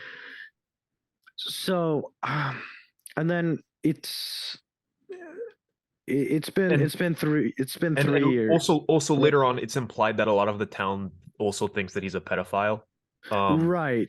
Actually, I don't know if it's a lot of the town. It's just those dumb band kids. no, but I mean, to me, that means that if like teenagers are repeating it, it means that enough people believe it that like it's Yeah, you know what I mean. sure. Yeah. So, then it kind of jumps 3 years after that. So, To modern day 2020 to yeah, to modern day, people are still messed up from evil dying tonight, not actually working. and the Um, fact that Michael Myers escaped and it's unresolved. right. Laurie Strode is living with her granddaughter. They have a very nice relationship. Yeah, and the one thing that is weird to me is that there's now suddenly a shift with Lori where she's like, you know what? Maybe I'm not gonna keep hunting Michael Myers because that's how he wins. And it's like that's That very was very, different. it was very weird because I was like, um, well, actually, Lori wasn't even aware of anything that happened in Kills until like the very end of the movie, right? I assume Yep. someone would have filled her in. Yeah, yeah, yeah. That is very weird that she's like, I'm gonna let all of this go. I'm like, And but especially when she lets really? it go, like it she for so Michael Myers kills two of her friends and she is and attempts to kill her, and she holds that vengeance for 40 years, right? And Yeah. then Michael Myers kills her daughter and she lets go after three. Yeah. It That's was kind of weird to me. very, I guess the inconsistencies also just apply to really Laurie Strode. She's Mhm. very inconsistent in Yep. this movie. Because again, unlike the first movie, she is no longer the Van Helsing badass hunting down Michael Myers. Um, at least at first. Um, Yeah. Um, so, then but yeah, we kind of follow Corey Cunningham. He kind of he's the main big character of this movie. he is pretty much the main character. Actually, him and Allison, I'd say, are the biggest characters in this Yeah, movie. yeah, So Corey is living the worst life, right? He yep, works at a salvage yard, yep. gets taunted by band kids, Yeah, which by was by weird. band kids who are like because when he was babysitting he was 21, so at this point he's like 24 and he's getting punked by a bunch of like 16 and 17-year-old fucking band kids. It's like, man, I'm sorry, but at that point, that's not to be an asshole, but like at that point, you got to do something, man. That's on you. Like, I get that he doesn't want to outwardly show any form of violence because of how the town, but it's like, man, you're really gonna let him punk you like that? Like, come on, dude. Like, what are you doing? He's bigger than them too. Like, that's the thing as well. Like, they're like scrawny, and he's taller, and he's older. Why are you letting this happen to you? Like, come on, man. It'd be different if it was like, um, because like later on he's also kind of being taunted by like jackass cops. If it was that, that would be way different. That I would say that's the way you got to go. But high school when he's like past college age is crazy to me. Right. Um, Also, like, the bullies, he ends up getting an injury, cuts his hand on glass, and then he actually runs into Laurie Strode. Yep. Laurie Strode, Who uh, basically she kind of comes to, she's almost like the Mr. Miyagi where like, he's getting bullied and she's like, let's get back at him, right? yeah, cuts the tires, and then actually introduces Corey to Allison, Her and they kind, granddaughter. yeah, and then they start dating, and And then it's a weird Al romance movie for most of the movie as well. it it is very weird because Michael doesn't show up until like the 40-minute mark. Yeah. Um, Uh, and but then Allison and Corey, they go to like a Halloween party, and then Corey runs into um the kid he accidentally killed's mother, right? And yeah, and kind of gets like, she's upset, and she's I mean, upset. Did you notice she's basically, wearing the same costume she was yeah, I did. 3 years I prior? did. Yeah. Like I think I pointed that out as we were watching. Like she's wearing the same flapper outfit. Like really? Like you're not gonna. Well, no, I think that's just to represent that she is like, she unlike her husband is completely stuck in the past, That's cannot actually move on. that's I actually think a really interesting approach. Yeah, okay. Yeah, I think that's what that was I did not get hinting at. that, but yeah, okay, that makes sense. But I mean, really the gist of it is just that like the town has turned on Corey, and at this point has also turned on Allison and Lori. Um, like Right. because the town has begun to blame Lori for what happened 2018 in 2018 because they see it as she was taunting like a serial killer so that she could get revenge, and in the process a bunch of innocent people died, which Which um is an interesting perspective because yes, obviously the town isn't going to have all the details. yep, So that's an interesting. Also, like, I think honestly a really effective scene was Corey coming out of the supermarket, and it's one of the victims who we thought died who got the yeah, fluorescent light in the neck, yeah, and I was like, wow, actually that was a pretty good scene. it was, yeah, it, yeah, because and then her sister is the person who's like upset with Lori because she was one of the victims who suffered due to in her eyes Lori's like unhinged revenge fantasy. And it, Right. I think that that's one of the few things that this movie actually does well that I find interesting is that approach. um but the thing that you that that it does is that it makes, again, most of Haddonfield, aside from the main characters, just seem like complete pricks. Like they're all there's not a single normal character that the main characters meet in Haddonfield. They're all like just mean Oh, people. hold on. What about the sheriff? Well, sure, but he already like an established named character. You know what I mean? I'm talking Oh, about like okay. Yeah, yeah, okay.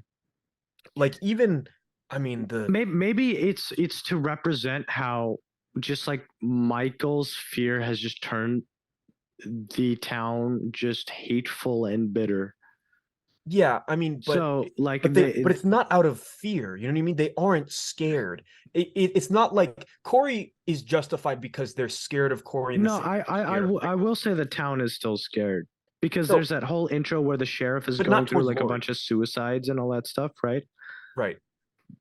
They're not scared of Lori, but like But that's what I mean is that in like general. most of the town, like the fact that they show so much of the town like being disdainful towards Lori and Allison, is weird. You know what I mean? Like because they aren't afraid of Lori and Allison. That's not it. You know what I mean? They just they don't like them, and it's like why? They're victims in this. You know what I mean? And um I think that the point of that was just to give Allison a reason to want to run away with Corey. But like I don't know, like it for me it just makes um it seems like they were trying to make Corey more sympathetic in what he does later on, where I mean like basically slowly but surely Corey Becomes the shape. yeah, and he's accidentally killing more people. Like he Well, okay, so after the Halloween party, he gets angry, he storms off, and then he runs into the band kids. They again. throw him off a bridge, Yep. and he runs into Michael, right? Um, this is where I Well, was like, this is the this is kind of craziest weird, part. right? Yeah. So Michael is like old and decrepit now, Yep. and I was like, how? Yeah. Or I mean, it's not really how, but like, why now? Yeah, and it's because again, like the first movie, he is essentially the same person that he was in 78, right? Which again, I Right. can suspend my disbelief for. And then he goes superhuman, and Yeah. then now he seems like an old man all of a sudden. And it's like and it's not even that like the injuries that he sustained in the past two movies have caught up to him because this is like 3 years later. You know what I mean? It's not as if like this is like the third movie that happens the same night, and at this point his adrenaline's worn off and the damage is catching up to him. He's just a shell of his former self, and that's my main problem with this movie is that they really like do Michael dirty um I in think this whole movie. so. I think the point, right, is that so when he runs into Michael, Michael kind of lets him go, but is also like staring at his soul while he's doing it, right?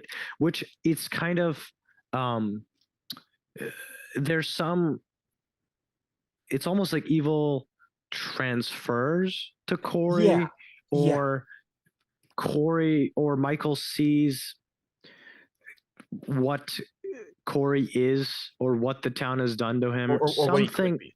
Something like that. See, it okay. I would say it would be different if like if it weren't for the fact that like up until this point we sympathized with Corey because he's been falsely uh made uh the the target of the The town's town ire pariah, right? that they really are trying to focus at or that they would focus at Michael but they They can't can't, escape him, right? so they're focusing it on Corey. And so if Michael sees himself in Corey and thinks that there is potential there, it, we aren't shown that potential before that point. You know what I mean? Before that, like he's Yeah, a sympathetic character. He isn't like Michael at all. In fact, you know, uh he's also sort of a victim of circumstance. I, Um I and think I think Corey Cunningham as a character, if they wanted to have this whole like like build up to like a second shape or something like that, Yep. or a new evil being born, Hmm. have Corey be introduced earlier in the trilogy, Agreed. Yep. and just kind 100%. of like have his own side story going Yep. along. I was gonna say the same thing. And then because this is a very interesting movie to me, but it does not fit as the final movie in a trilogy, In my because opinion. it's like it's introducing a new shape essentially, right? Mhm. Yep. um to take the place of Michael Myers, but then just for that shape to die and Michael Myers to come back for a cool ending fight, right? And Which to me, defeats the entire purpose of the entire movie. yeah, to me, this movie doesn't even fit as a Halloween movie. Like, if they took out Michael Myers, it would have been a better movie, I think. Because That that's why Michael doesn't do much. if they work out something where maybe um maybe like let's say Michael ends up dying at the end of Kills, and then at the end of Kills it's revealed that Corey is going to take up the persona, right? Yep, yep, And then yep. they hinted at that, and then he has to, then what, Laurie Strode isn't really fighting Michael Myers at that point. She's just fighting that entity that's just been over her shoulder her entire life. Yeah, I do like the idea of like, It like we're taking the individuality away from yeah, Michael My we should be calling him the Shape. Honestly, it was no, just I, it's I, kind of I, just been a misnomer I was gonna since. say I do like the idea of classifying like a supernatural entity of the shape who uh takes root in people's hearts and turns them into monsters, right? Right.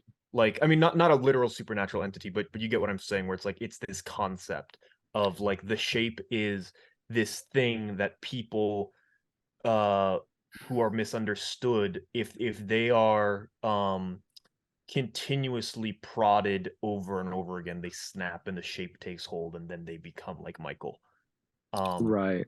and I actually, when you put it that way of like the shape, like that is, I really do kind of like that concept now. Like maybe not for a Halloween movie, but like the idea of like this thing, this force that takes over people and turns them into uh killing machines. That would make a great separate series. You know, Yeah. just like, I mean, not Halloween, but like um but I This oh I th- that's the real takeaway from this podcast, is that's the movie that needs to be made, is that like an almost anthology series of monsters. You know what I mean? Not necessarily always killers, you know what I mean? But like like a force that takes over people, and like, oh, I really enjoy that concept. That I, seems, yeah, I do think it's still, it works in the Halloween franchise. I just think the way they kind of crammed it in this last yep. one, it just goes too fast. Yeah. Yeah, yeah. Um, this something you said while we were watching the movie Mhm. interested me. It's when Corey brings the cop to Michael, and then Michael Yep. kills the cop, and it's almost like Michael gets somehow like a little bit rejuvenated because of that. Yes. And you Yeah, yeah. mentioned that this would be a great like Renfield Dracula movie. Yeah. And that's what I was talking about earlier, where like the doctor was the first Renfield, because afterwards there's the homeless guy who is kind of implied to have been taking care of Michael all this time. Who is like almost the second Renfield, and then Corey kills him and takes over his place as the new Renfield figure. Um and like, yeah, it's very reminiscent of like a vampire in the way that like Michael looks into his eyes and somehow like Corey is almost hypnotized by him. And the mad doctor from 2018 as well, like I think if they had established that like Michael has like this unspoken charisma about him that draws people towards him in like a really perverse, macabre way, um that, and then he manipulates that. Again, if that was an established part of the lore, they need to establish that. And if they did, then I would be very on board with the idea that he then uses that power to corrupt someone close to Laurie Strode to get at her. You know what I mean? Right. I Again, that's leaning very very heavily into Michael being a supernatural entity, or like the shape being a supernatural entity, but still, like, I kind of like Corey's arc. Not I like him turning into the shape, but his Mhm. other storyline where he's never mind, but his other story where his relationship with Allison, right? He starts off, they kind of are like trauma bonding, right? Yep. But then at the end of it, Corey kind of realizes that, at least to him, he sees Lori and Allison, what they've done, kind of quote unquote taunting Michael to like destroy the town, Hmm. Hmm. is that because that happened, no He one can he see is what I did as just an accident. They right, got to see it as something more. right, and so he blames them for his misfortune. Right. Yeah, And which then, which is, yeah. I don't know. On paper, it's an interesting dichotomy that like he's in love with Allison, but also like despises her, but that's never really gone into. You know what I mean? Yeah. It again, like, flesh it out in a trilogy. Don't do it in one movie. We Yeah, can yeah, tackle more things. yeah, Uh, then Corey on Halloween night goes back to the sewers, kind of just beats the shit out of Michael and just yoinks his mask, yeah. which Like, happens. which is like, again, it's like, man, what they did Michael so dirty. Like it, I don't know. Again, like, Again, it's fine. I think it would have been better if um if Corey just killed Michael then, because oh, that's tough they though. don't full go for it. They don't full go for their new idea. They Because obviously it's the end of the trilogy. They gotta have But if Michael Myers fight Laurie Strode at the end. They yeah, can't just have the Shape fight Laurie Strode, yes, agreed. which I think was a huge mistake. And I think if they full committed and just have Corey just kill, okay, I think this is what it should be. Corey should just straight up like murder Michael Myers, right? He murders him and he just becomes the Shape after that point. We don't see Corey anymore. We just see the Shape from then on until the end of the movie. but then you don't get solution to what Laurie has been doing for the past 40 years. No, Like no, no. Well, I mean, it's a real like letdown, because like for the past three movies you've been building up this conflict between Laurie and Michael, and then you don't. see, that's the thing. It's cheap. That's the problem. I think the way they built up the conflict again, I like how Carpenter had it. It's the Shape. It's it's the idea of Michael that she Yeah, has to destroy rather than like because because it would be different if like us as the audience, right? We know that Michael Myers is dead, but maybe Laurie doesn't know. Maybe she thinks that is Michael Myers. That is the Shape. So at the end of the movie when she kills it, she can find closure herself.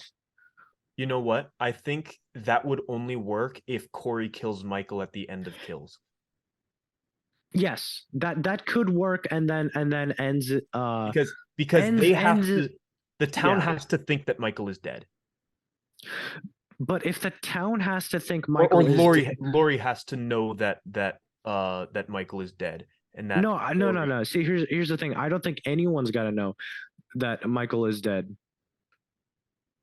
at No, but then all. but then but then Corey's the only one that has to know. So then no, but Corey then for essentially takes up the persona. no, but then for the characters, it's still an unresolved conflict where they think Michael's still out there.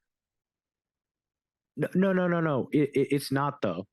Oh, wait, are you saying you want it to be an unresolved conflict that Michael is still out there? No, I'm saying that like the characters would just think that Michael's still out there, and then there's no ending. No, but I'm saying Corey kills Michael at the end of Kills, and then Corey becomes the Shape. So then when they kill Corey at the end of Ends, That's what I mean though, is they're that, done with it. that's what I mean though, is that the town then has to know that Michael is dead. Right, and then they'll do the same shit where they throw him in the Yeah, that's what well, I'm the saying. They industrial have to see shredder him thing was still kind of weird. crazy, but the look, I don't think that you're wrong. Like, so what you're saying is the arc would be 2018 he's a victim, then in Kills he goes and kills Michael, and then in the third, it's just him being corrupted and he becomes the shape. Yeah, I would say either he kills Michael at the beginning of ends or the end of kills. It's got to be the end of That was kills. a weird sentence to say. It's got to be at the end of kills, because if um like if he if he kills Michael at the beginning of ends, that's ridiculously anticlimactic. Yeah, actually, no, you're right. That is anticlimactic. I think, yeah, it's much more suspenseful if it's like he ends up killing Michael, and then at the end of the movie, it's just him putting on the mask. But actually, what we've learned from Season of the Witch is that if they did that in Halloween and Halloween Ends doesn't have Michael Myers at all, people would be pissed. See, that's a fucking problem. I think public perception is fucked about like what the shape is and represents. Because I mean, if you look at it from like a literal perspective, he's like just this guy that kills babysitters, I Yep. guess, right? Yep. But he's supposed to be like the embodiment of all your fear, right? Though he's the fucking boogeyman. You know what I'm saying? That's what they say, but I think really what Michael represents is um the potential for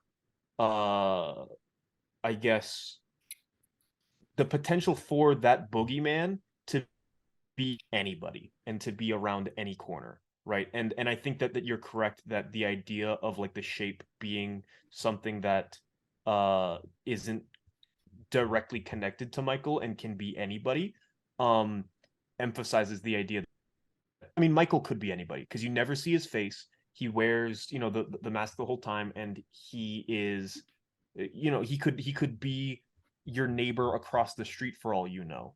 Right. And that's what's scary about it, is that it's evil that could be lurking around every single corner. And that's the thing that makes Halloween 2018 work, is that uh Laurie is wizened to that fact that evil can be anywhere, and so she prepares herself for it and she nullifies herself to it, right? Right. And so I think that it maybe it could be interesting if you had Michael gets killed off at the end of Kills, and then Laurie lets her guard down, and then she has to learn again that evil can be around every corner, and that Actually, does not mean Michael Myers.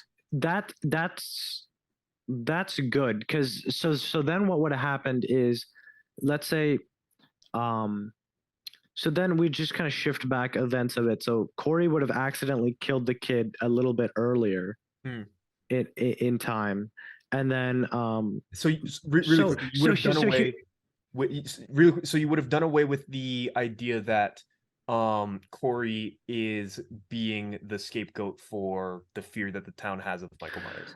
no, I would not, because what I would do if in that case, as a trilogy as a whole, Mhm. maybe it doesn't really make sense because Michael Myers in 78 was like a one-time thing and he killed like 5 people. Mhm. But if that fear stayed with the town for 40 years for whatever And reason, actually, that and makes then it perfect sense.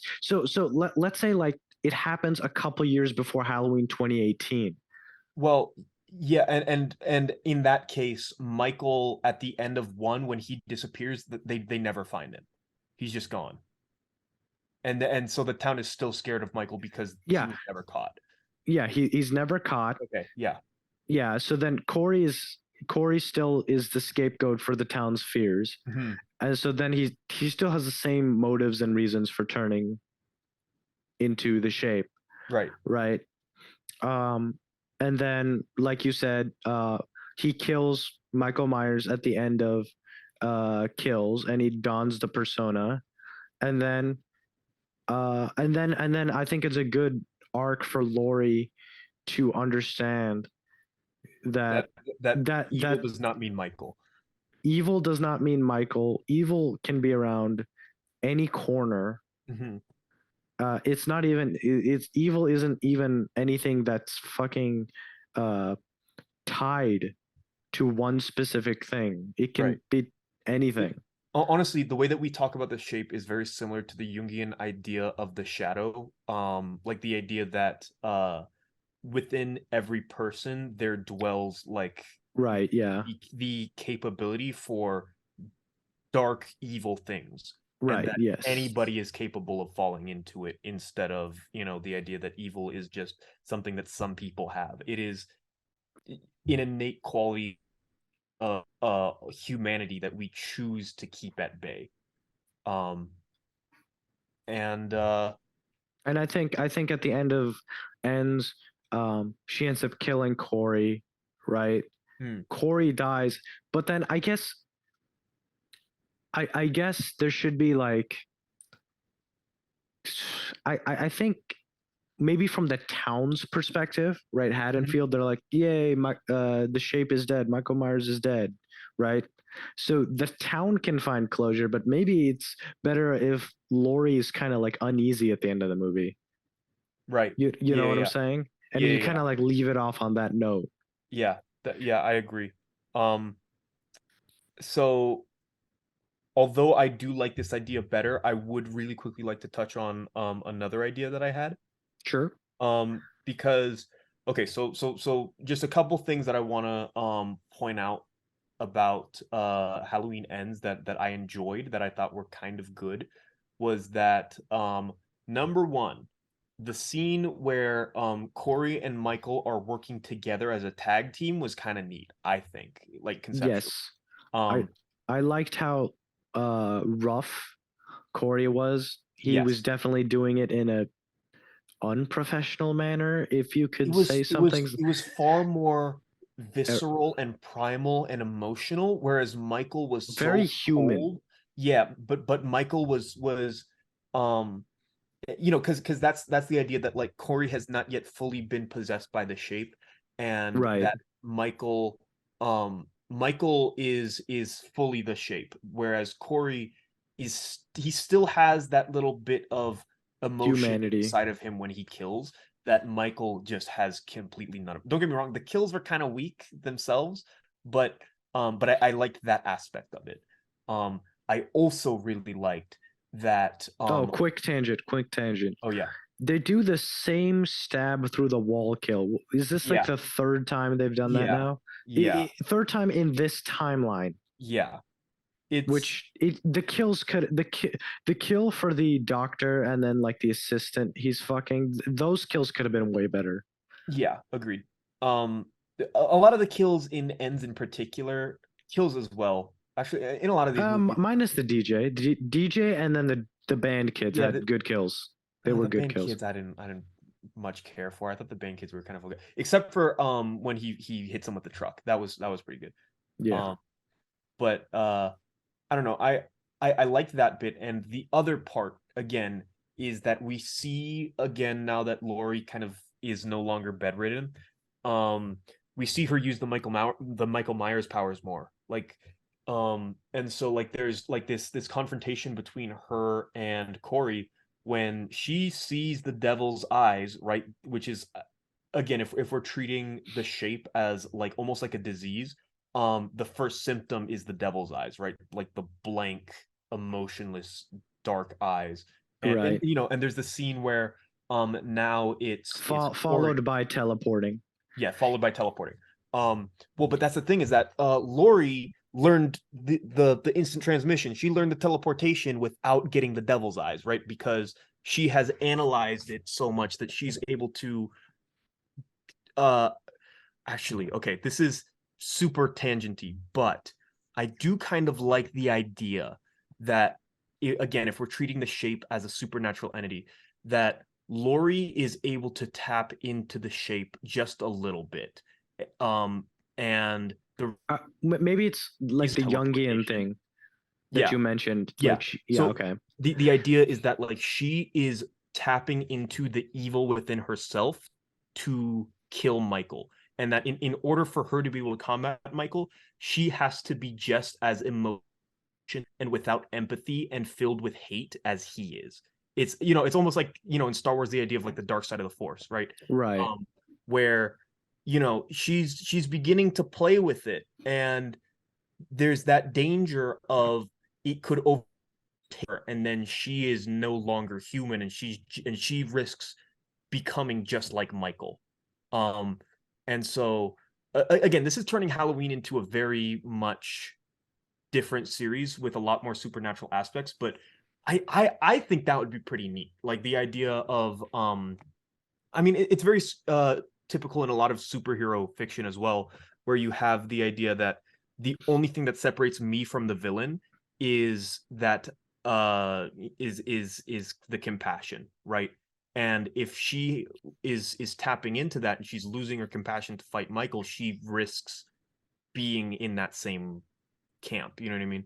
Right. Um, but but she uses the powers against Corey and kind of like outsmarts him. Like, you know, the scene where she fakes committing suicide and she blows up the pumpkin and she's like, did you really think I was gonna kill myself? Which is, you know, it's I like that scene a lot actually, only because um it's from Corey's perspective, and so in a lot of ways she's talking to the audience as well as talking to Right. Corey, Right. right? Yeah. Because you know you're in Corey's perspective and she's like, yeah, you really thought I was gonna kill myself? What are you doing? Like, no, you know better.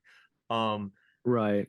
but The only problem I had with the end of with Corey becoming the shape is that Laurie Strode Corey is no match for Laurie Strode. mm, Like yep. like gets shot twice and then Yep. he's like bleeding on the ground. I'm like, that's it pretty much for Corey. And again, to go into it, I think it would have been really good if she's got the knife, right? And Corey obviously framed it so that to Alice it would look like Laurie killed him, right? And not like make it not look like it's in self-defense. I think it would have been really cool No, if no, that, that's they did that. What? no, I know that's I'm saying that's what happened, Oh, okay. Yeah. but I think it would be cool if that happens, right? But it's because Corey is then attempting to transfer the shape to Lori, and she's trying to um Ooh, do the thing where Lori loses control and taps into the killer that instinct. that is some very good man versus self right there. Yes. See, I like that. I like your idea of Lori tapping into the shape is I think a great idea, Mhm. and I think what that's something you can add to this movie to make Lori less of a boring character because Agreed. she's boring in kills and she's kind of boring in ends. Yep. Because she's not as clever as she is in 2018. In Mm-hmm. 2018, she is ridiculously clever, and you know that's what makes her character so appealing in that movie.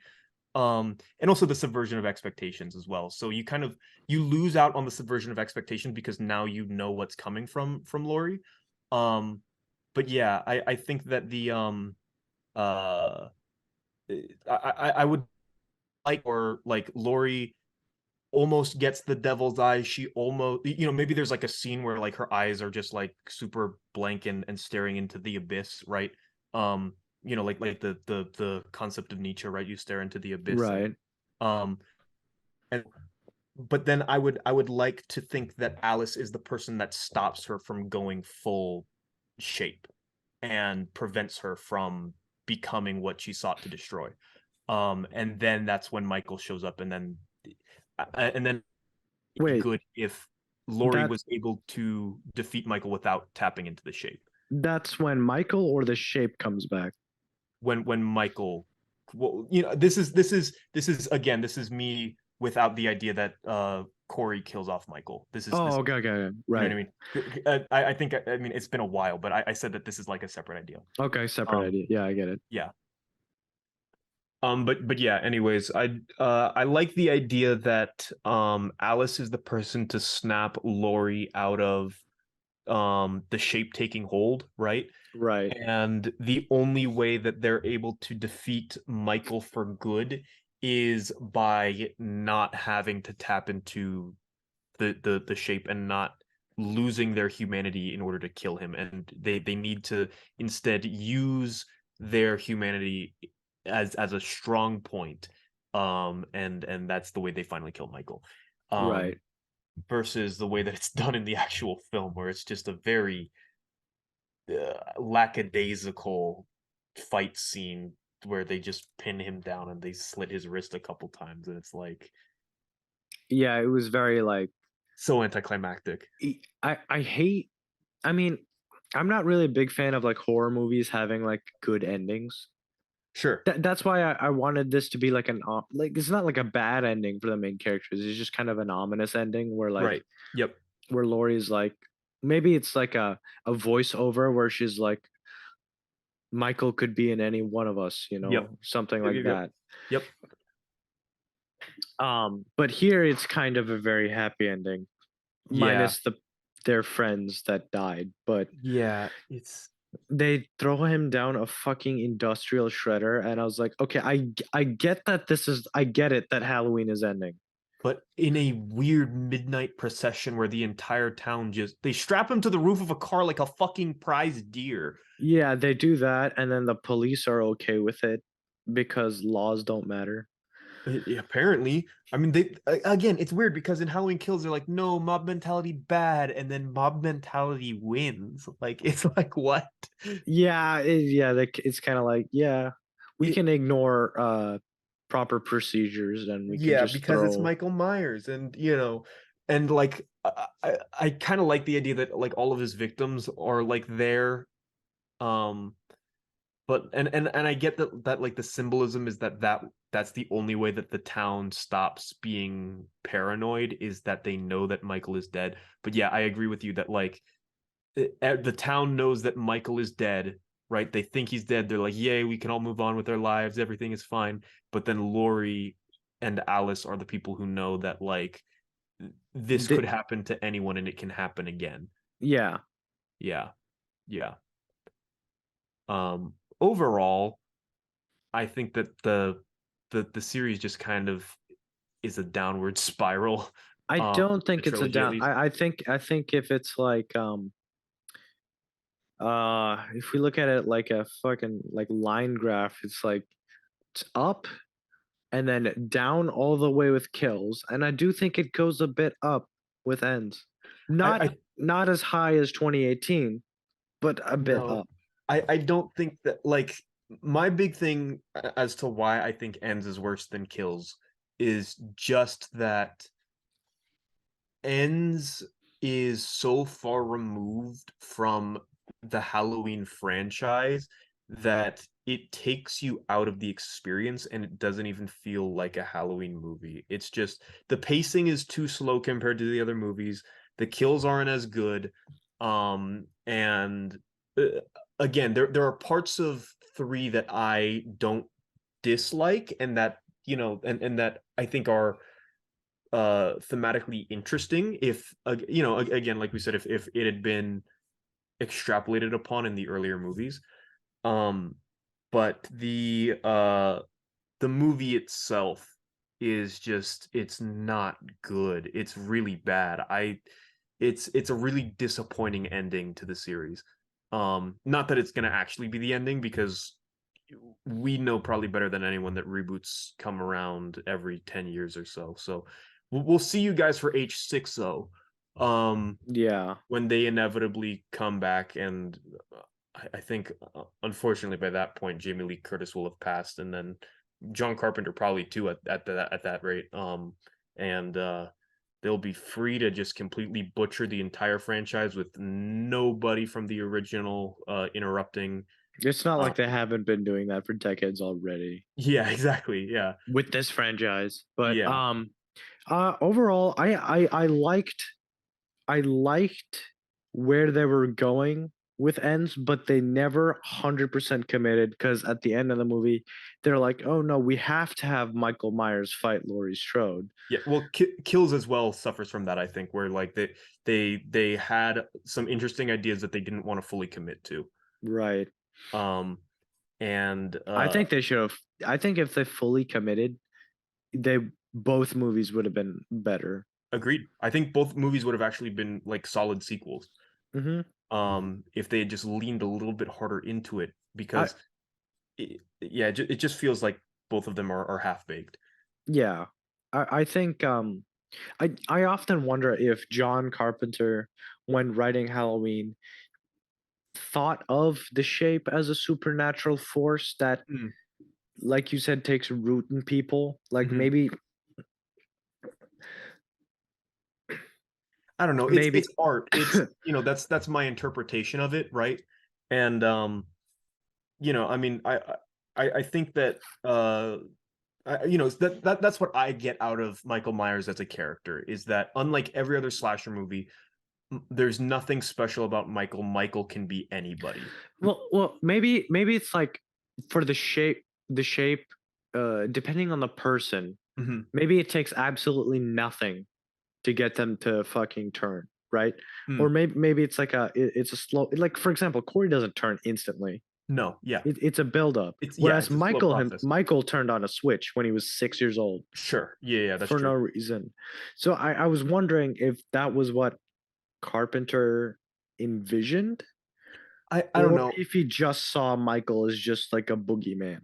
I don't know. Again, I do sort of feel like the shape is a much more internal evil than like an actual supernatural force. I'm just like Right. I'm Yeah. anthropomorphizing it so that it's easier for you to conceptualize, right? But I um know. I know it's not like an actual.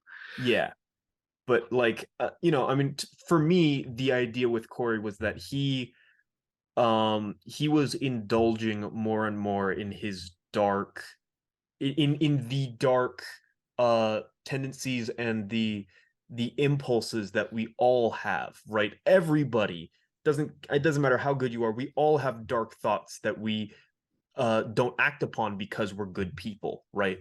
um and he was so sick and tired of his life that he was beginning to dip into those invasive thoughts more and more and more. And eventually, when if as soon as you start down that route, then you have ceased to become uh human, you know what I mean? That's, because that's the big thing with psychopaths, is that differentiates them from normal people, is zero impulse control. Because if they view something as pleasurable, or they like to do something, they will do it even if it harms other people.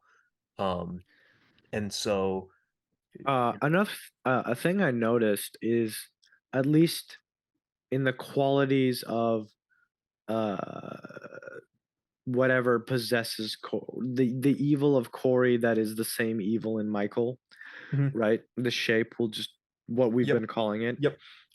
I did notice the shape has a tendency to, when it takes full possession of someone, it has to cut ties with its with a person's humanity, Mhm. like, i.e. relatives. So if you Right, notice that one of right, the earliest people Corey kills is his mother, and then right. his dad accidentally gets killed by the band kid, but I Mhm. think he still would have killed his stepdad. Yeah, yeah. And same thing with Michael, which Right, killed his sister, and then I right. assume his parents just died off Right. Yeah, screen. yeah, yeah. No, yeah, I actually think that that's a good point as well. Yeah, is that like they start by cutting your ties to, like, the rest of like, you cut your ties to the rest of humanity, starting with the people closest to you. Right. Um because then there's no road back. You know what I mean? There's you've burnt all your bridges. You're fucked. Yeah. Um yeah, like, again, I think that that's the concept that we gotta take away from this episode, that we are pitching to Hollywood right now.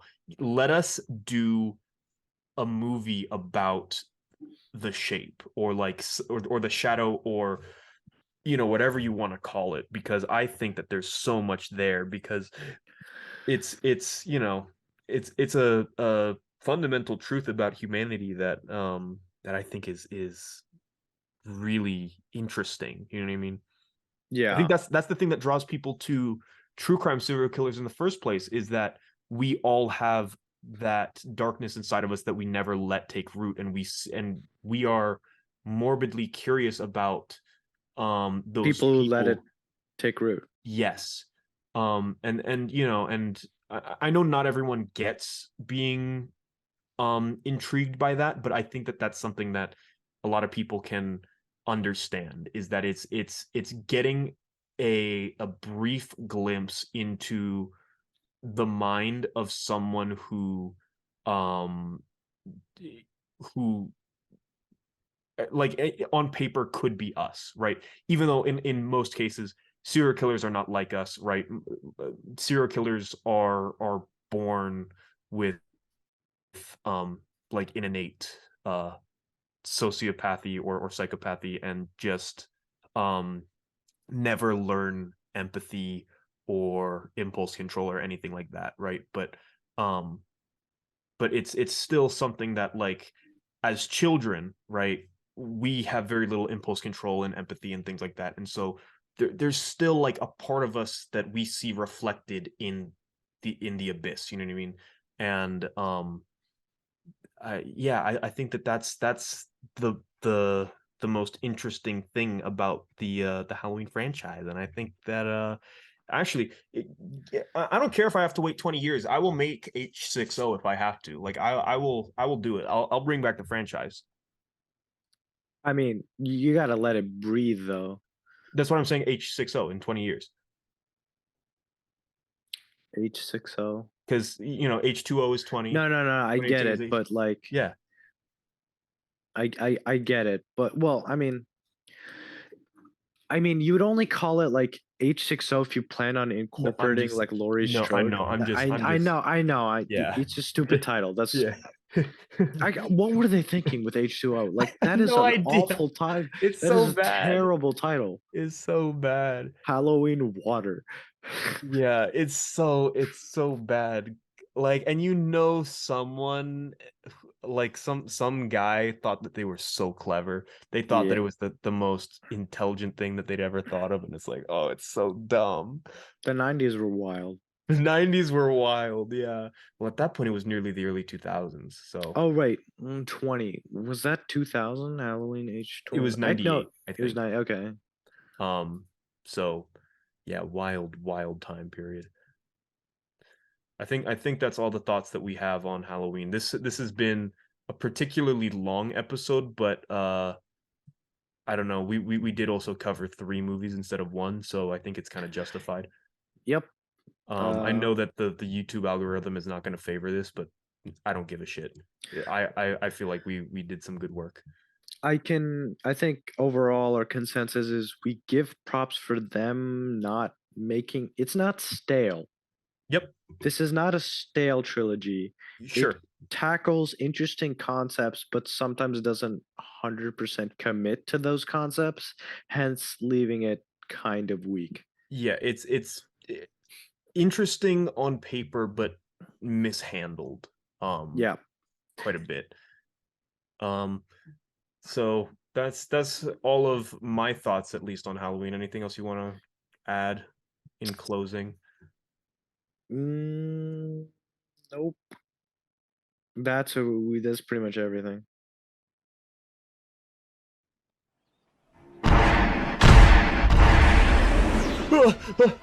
Rithvik, I'm back. What, what are you doing here? I'm back from the future. You releasing the Halloween episode on Halloween just made things worse. How is that possible? The dinosaurs, they're back. They liked the episode so much, and they thought that it was so perfect that it landed on Halloween, that they came back from the dead, and now there are zombie dinosaurs and they rule the earth. You gotta not release the episode. Oh my god, so you're telling me Transformers Age of Extinction was a prophecy? It was. I don't know how we could have known. Michael Bay was right the whole time. You have to release it late. You got to delay it by like 2 weeks. Well, maybe not exactly 2 weeks, because then that would lead to the complete collapse of the economy again. Why don't you do just short? Release it exactly 13 days late on November 13th. Alrighty. All right, I guess I'll see you again if it doesn't work out. I gotta go Back to the Future again. God damn it! I'm not trying to make a Back to the Future reference. God.